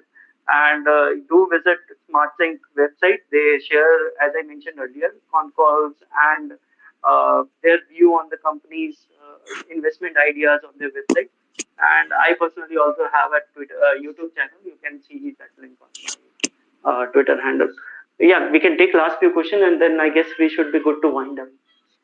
Hello, sir. Yeah. Whatever maybe we have discussed so far now, but all the listeners' mind, what are the stocks we have to buy based on all parameters for the next 10 to 15 years? So buy Nifty index and next 50. We can't recommend stock idea. So better is buy Nifty with a decent allocation, and Nifty next 50 as well. Or you can buy a larger fund, something like I think there would be a index fund for Nifty 100 or 200. So better, because since giving stock idea now, view might change 1 month, 2 month down the line. But if you are buying a larger basket of portfolio companies, you should do reasonably well in the long term. If I have to take a name, single name, I would say make a combination of Nifty 50 and next 50. I think Ankit would have also similar view. We will not be recommending any stocks. Sure, Ravi, you made my job easier. We can move ahead. Yeah. Hello. We have Sanjeev with us. Sanjeev, go ahead. Yeah, I want your views on Jubilant Foodworks, which when his MD changed, it shaved off few billions. It is a favorite stock at one time of F2s. They are also withdrawing, but it has a very solid business line. So your views on Jubilant Foodworks? Sure, Sanjeev. Again, I would not like to first, I would start with a disclaimer that this is not a recommendation to buy or sell a stock. I can only share with you a few data points, as in the MD and CEO leaving the company also happened in sometime in 2017, if I'm not wrong. So even then the stock tanked, and the thieves. There are some businesses which are so powerful franchises. The moat or the competitive strength of those businesses are so strong that uh, a management change is not. There are very few businesses. Don't take this in case of every other businesses, but there are few businesses, and probably Jubilant falls into that kind of a category, that uh, where if the management is changing, or if a past management has left the company, CEO or MD has left the company, that should not be such a negative decision for a long term investor. Now, the second point is it in a good valuation or not? That I would not like to comment, because if I'll comment on that, then it would sound like a uh, buy or a sell decision, but buy or an avoid decision. But I can again draw parallel with something like what happened with Nestle during the Maggie fiasco. So the stock tanked. People thought that Nestle will face a lot of problem, and you know what has happened over the last 5 years. Similarly, history doesn't repeat; it rhymes. You would be. It is not a wise thing to believe that what has happened in Nestle will exactly follow in case of Jubilant also. But the fact remains that uh, pizza as a category in India is still very underpenetrated, and a very good proof or data point for that is you can see number two, number three, number four, number five players of pizza in the country. So even they are doing exceedingly well, and they are growing really fast. So just go beyond the listed space. There's a company called there's a pizza chain called La Pino's, which is I think the founders are based out of Baroda, if I'm not wrong, and they are slowly expanding. Not slowly, they are expanding so fast in the western region of the country. See, when you are getting that kind of wave, as in an industry itself is growing really fast, where there is a player which is a market leader and also going fast. They are not going very fast. I would not say that they are going very fast, but they have proven their track record. Now, just on the basis of a CEO exiting and FII selling, you would dismiss the stock. That would not be a wise thing to do. Of course, whether the valuation is comfortable for you or not, that you have to take a call. But these are not the reasons uh, for an investor to neglect a stock like or business like Jubilant Foodwork. I hope I could answer your question, Govind. Right, Ankit. And basically, as far as consumption theme is in question, like India is a very huge population and consumption is ought to increase. So basically, that would do good in coming times. So once again, as a standard disclaimer, no names. I mean, any names taken is for education purpose only. And I would request people to stick to one or two questions. Govind, you can go next. Sir, I want to ask, sir, what is the problem going on with SDFC AMC, sir? It is falling, sir. It has been falling since last 6 months, sir. Continuously falling, sir. Thank you, sir.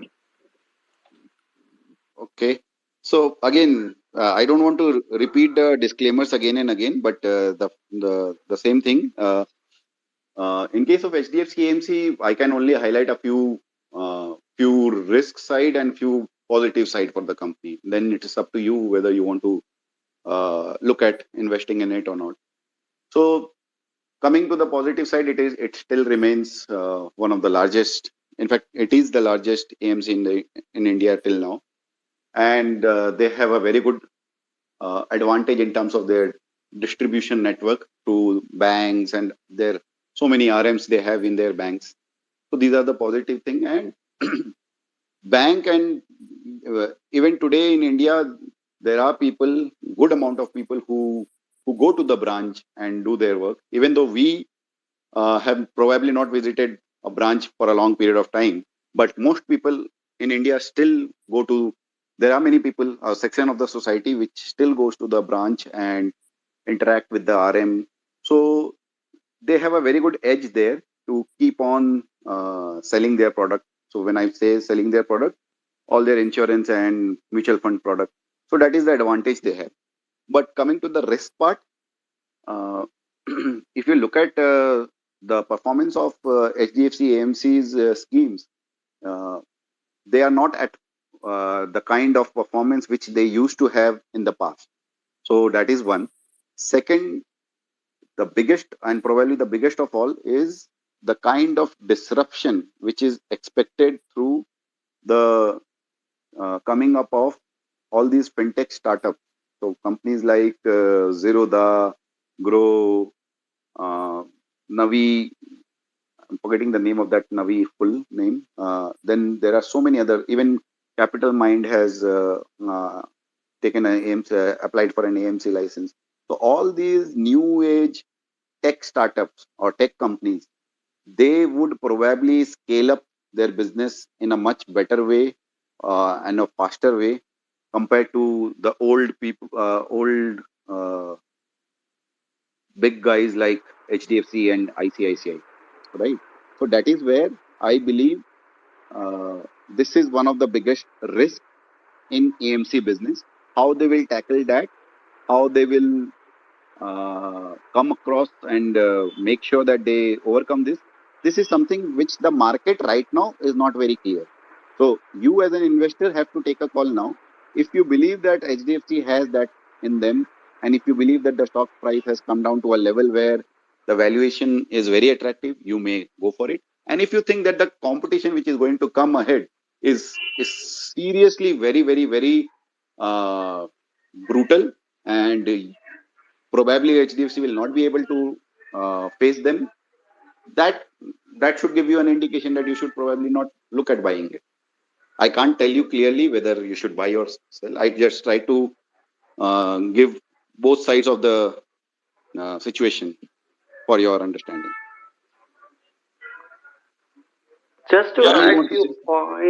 just to add few points on what we were asking about the problem with AMC, HDFC AMC, they are losing market share. They are losing some 20-30 bips market share every year. But I guess right now there are some 10 or 11% market share, which has come down from 15-16%. But this is a very dominant franchise. Let me bit digress a bit. What has happened recently in last 4-5 years? The investment culture get inculcated more in the deeper side of India, the tier 3, tier 4 towns. And the PSU banks, SBI especially, has a much stronger hold in that jurisdiction. So incremental fund flow which is happening from interiors of India, and SBI being a dominant player in the interior side with their brand franchise, they are continuously gaining market share. But given this kind of valuation, it is trading at below 30 PE multiple and 3% kind of dividend yield. Even a developed market like US, you would see they would be traded at 16-17 kind of PE multiple and 4-5% kind of dividend yield, where the passive has taken over active.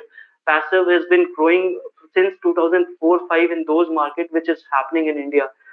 Given this valuation, if I understand you are holding HDFC, I would say this is would be a wrong time to exit. Yeah, they are losing market share, but they are very dominant franchise, cash churning machine. They don't need any inventory, they don't need any data cycle, they don't have any requirement in terms of capex. If that kind of business gives you 3%, 4% kind of dividend yield, and if index, look what we were discussing earlier, index growth we are expecting some 12-13%.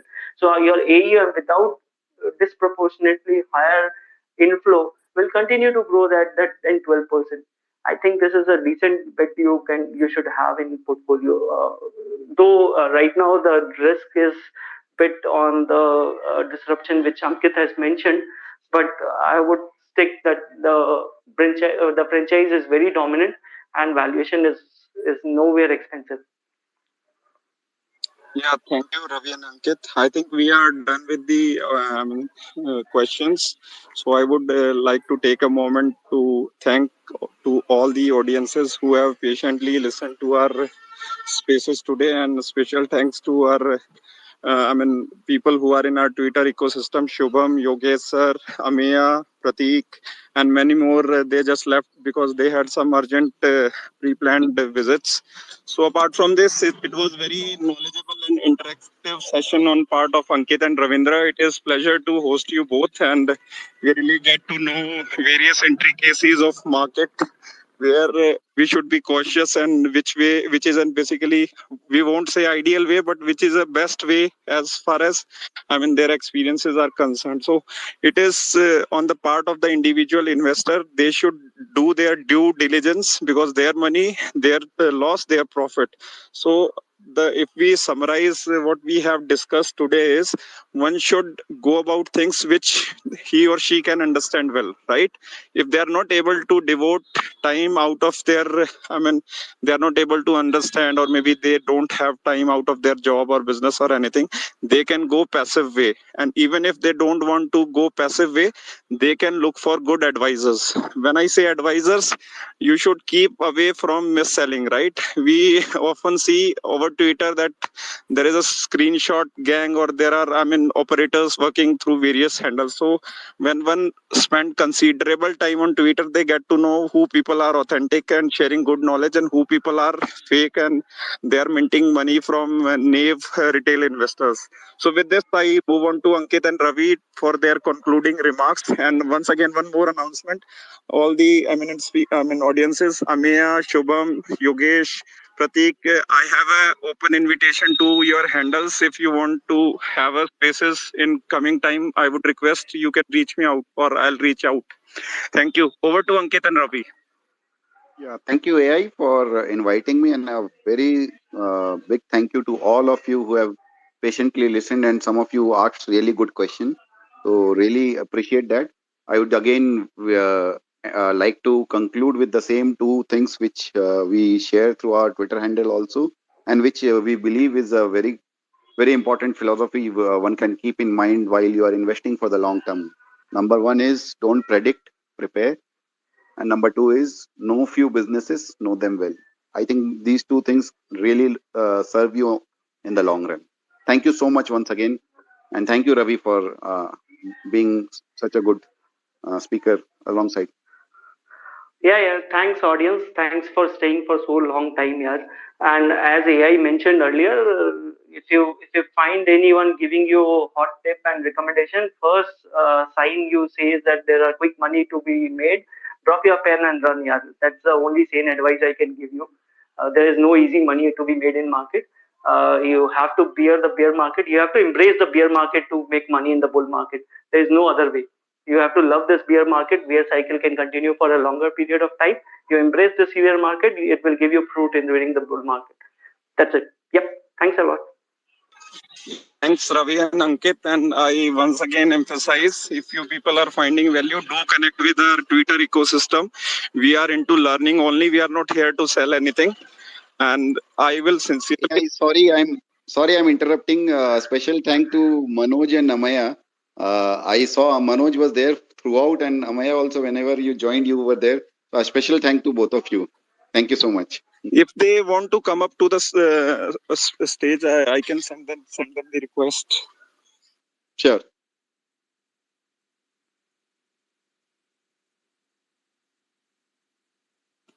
Ameya, I have sent. Who is the other one, Ankit? Manoj Dua. Manoj is a very accomplished investor, just like Amaya. So if I think Manoj can be, and Manoj and Amaya can also be a very good speaker for your future Twitter spaces.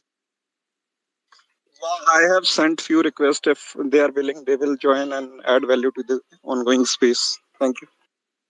Thank you.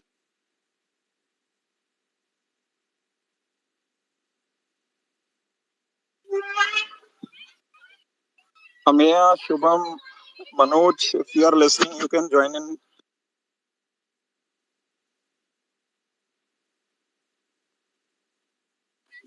So Ankit and Ravindra, we have Yogesh sir with us. Yogesh sir, would you like to take a moment? No, so thanks for this opportunity. It was a lovely session. Learned a lot. Thank you to both the speakers. Thank you for arranging this. It was a great learning. I mean, nothing further to add. Thank you so much. Thanks a lot for your kind words. Thanks. So I Thank think you, sir. Ankit, Thank you. they might be busy. They are not taking up the request. We can have them some other time. Sure. Or Sure. maybe likely one to one on future speeches. So Yeah. once again, I would like to thank you both for the wonderful session and over one and more than a decade was. How we have Ameya with us. Ameya, yeah, over to you. Sorry, I was struggling with turning on the mic permission on the phone. uh, Now I tried to listen to the views, so I just wanted to get the more balanced view other than the sectors which I track. So I've been connected and follow Ankit Bhai very closely. Uh, Go through all this post, but not sure what exactly can I add more than what all of you have already added. So The way we, Ravi spoke we won't let was you go without very good. sharing your views on IT sector. That's the only sector I can speak about, so not so sure. If there are any specific topics, I can definitely take. Uh, yeah, I mean, I continue to remain bullish on the sector. I can't talk about the price and the multiples that market gives to a certain stock, definitely. But having worked in the sector so closely and negotiating with the customers day in day out as a part of my daily job, I get to see that there is definitely not any cut down on the spend yet. There are certain spend cuts on certain SaaS applications which are happening within the ecosystem, but that is on primarily the customer servicing sectors, customer servicing applications. But other than that, within the broader IT side, I don't see any major slowdown as of now on the demand side. I agree on the attrition. So what's happening in my reading is the attrition is catching up the Western countries now. So it's like Western countries were lagging behind India. So the India absolute attrition in India is now slowing down in my view. But the attrition these IT companies are experiencing in the Western countries, US and Europe, is now going to the roof. So that will continue to add further pressure on the margin for next couple of months. I'm sure about that. But I think this drawdown should give you a good opportunity to average or to buy some good names. My genuine suggestion is do not believe in the narratives of AI, ML, and all these flashy technologies that people talk about. Top 10 stock for AI and these kind of things. So one thing we have to understand that every technology has a time to market, right? So if you look at cloud, for example, it was there since 2006, 2007. We were engaging customers to adopt cloud even back in 2008. But it took almost 12, 14 years of time for market to mature and adopt cloud, right? So every technology has a time to market. So if you are looking at AI, ML, blockchain, or whatever technology, jargons that people use these days, remember that probably it will take good 5, 7, 8 years for these technologies to become mainstream. So uh, I think with that caveat, I'm invested majorly in IT because that's the sector I understand very closely. But on a broader level, I remain bullish on IT and tech overall. I don't invest actively in the US markets because I see that our Indian IT companies can offer better opportunity in terms of. I mean, I agree that US market has been beaten down very severely, so there can be the price specific opportunities just because of the drawdowns are very steep. But on a balanced side of things, I think in our IT companies should continue to do well. Thank you, Amaya. It is always nice to listen to you, and you are a very good example of what we were saying. Know few businesses and know them well. So your understanding on IT sector is really phenomenal, and that is what we try to share with all our prospects also, that having an understanding, a good understanding, deep understanding of one or two industry can also be a good edge for anyone. And you don't need to know about too many things in the market. So really good to hear your thought. Yeah, Thank you. thanks, Thank you, Samaya. Anand. And Thank you so much. would like to congratulate on your new position up the ladder. We won't be asking for details in public domain, but yeah, many congratulations. Happy to share that in a DM. So, but yeah, not good enough to share in public space as of now. Thank you. Thanks, Samaya. So we also have Prateek with us. So Prateek, you have anything to add to today's discussion, or maybe ask anything from the audiences? Anything you like to?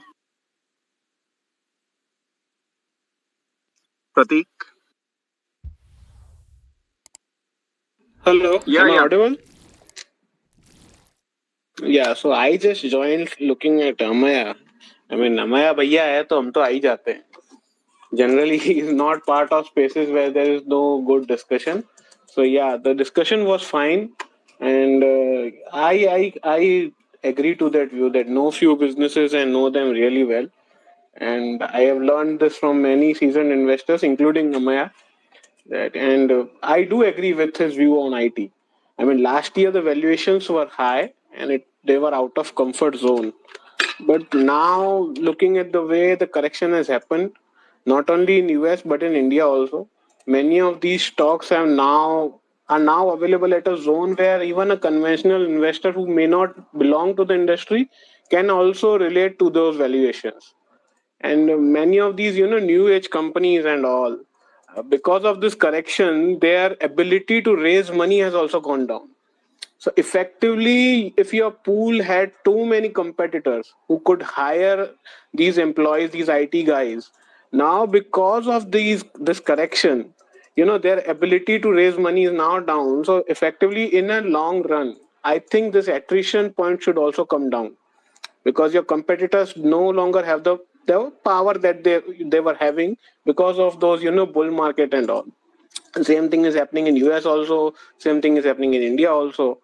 And so I believe that this is a good year to get into good IT stocks like LTI, uh, even Newgen Softwares, which now looks really good. I mean, it is available at less than a $500 million market cap.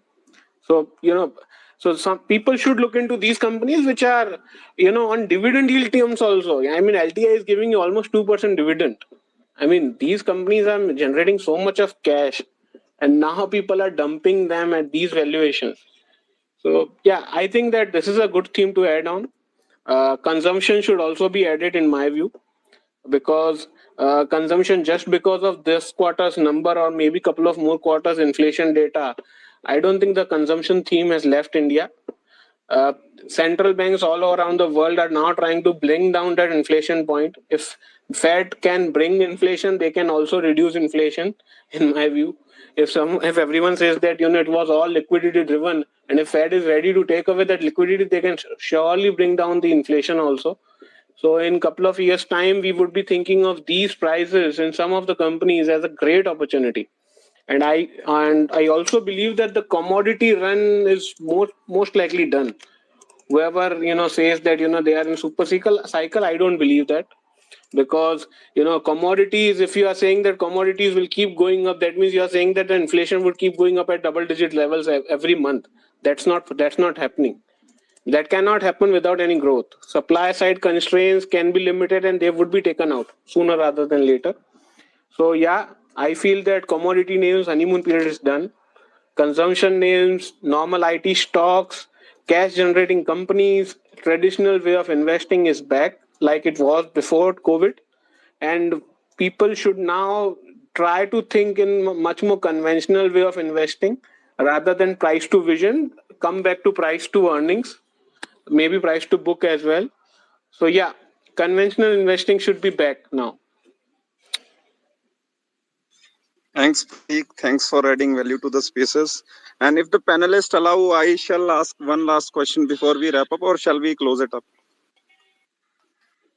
Ankit, I'm Ravi? fine. Yeah, I'm fine. I'm Yeah, fine. Ankit. AI. So No problem. basically, as Prateek was telling about supply side constraint, so that demand supply mismatch. So which one we should be more concerned about?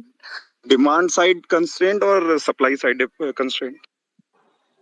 So I think it again boils down to which kind of industries you are invested in. So most of the stocks which I am invested in, I am more closely watching the supply side thing, because demand is not going to be a problem, at least in India, over a long period of time. So that is where we also have a family business which basically mirrors the economy, old economy of India. So I also get some on ground data from there as well.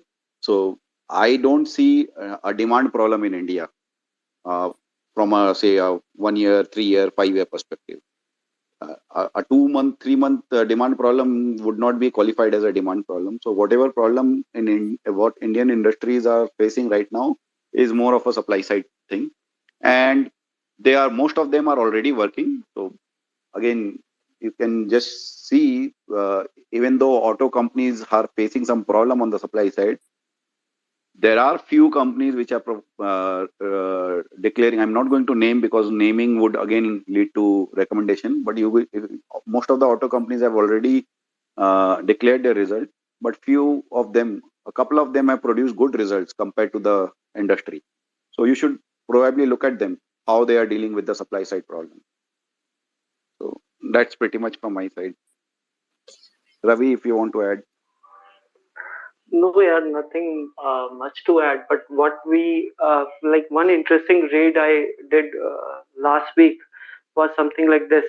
Say a Fed increase 50 basis point and commodity has given up some 10-15%, right? If Fed continue for one or two hike and commodity gives away some further 10-15%, think about this on a projection of Indian companies. Say interest expense as a percentage of revenue increase will not be even 1%, but your gross margin in Indian businesses are somewhere around 40-50%. And if the commodity, everything is in the gross margin, everything is either linked to commodity like metals, oil, or agri commodity. And sometimes if it's IT, then only the human resources. Hello. Thanks, Ravi, and thanks, Ankit. It's been 2 hours. We are incessantly answering Hello. so many questions. So it was, yeah, Ravi. I guess I was lost somewhere. I was. Anyways, No, yeah, no, we I could hear thought, nothing. you. Hello. yeah, Ravi, we can hear you.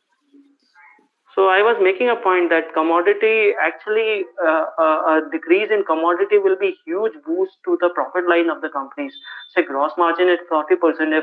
If there is 20-30% deflation in commodity prices, it will help companies' profitability. On the other side, the interest cost in India goes up by 1%. It will not be even 1% of the revenue. So you look on the brighter side, what can happen because of this tightening on rate hike as well from reducing commodity price. The affordability on consumption will improve dramatically. So yeah, you pick your sector right and right for a long term. Yes, nothing else.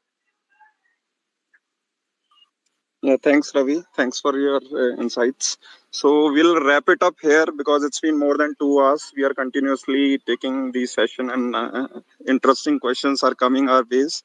So all the panelists, I once again thank you all for coming and sharing your thoughts. Would like to connect in future as well. So people, the audiences who have been patient enough to listen to us for 2 hours, thank you so much. Do connect in future also, and do visit the Twitter handles of all the panelists. We should try to share best in our capacity, and if you find value, you should connect to our Twitter family. Thank you. Thank you again. Thank you everyone for joining. Thank you. Thanks.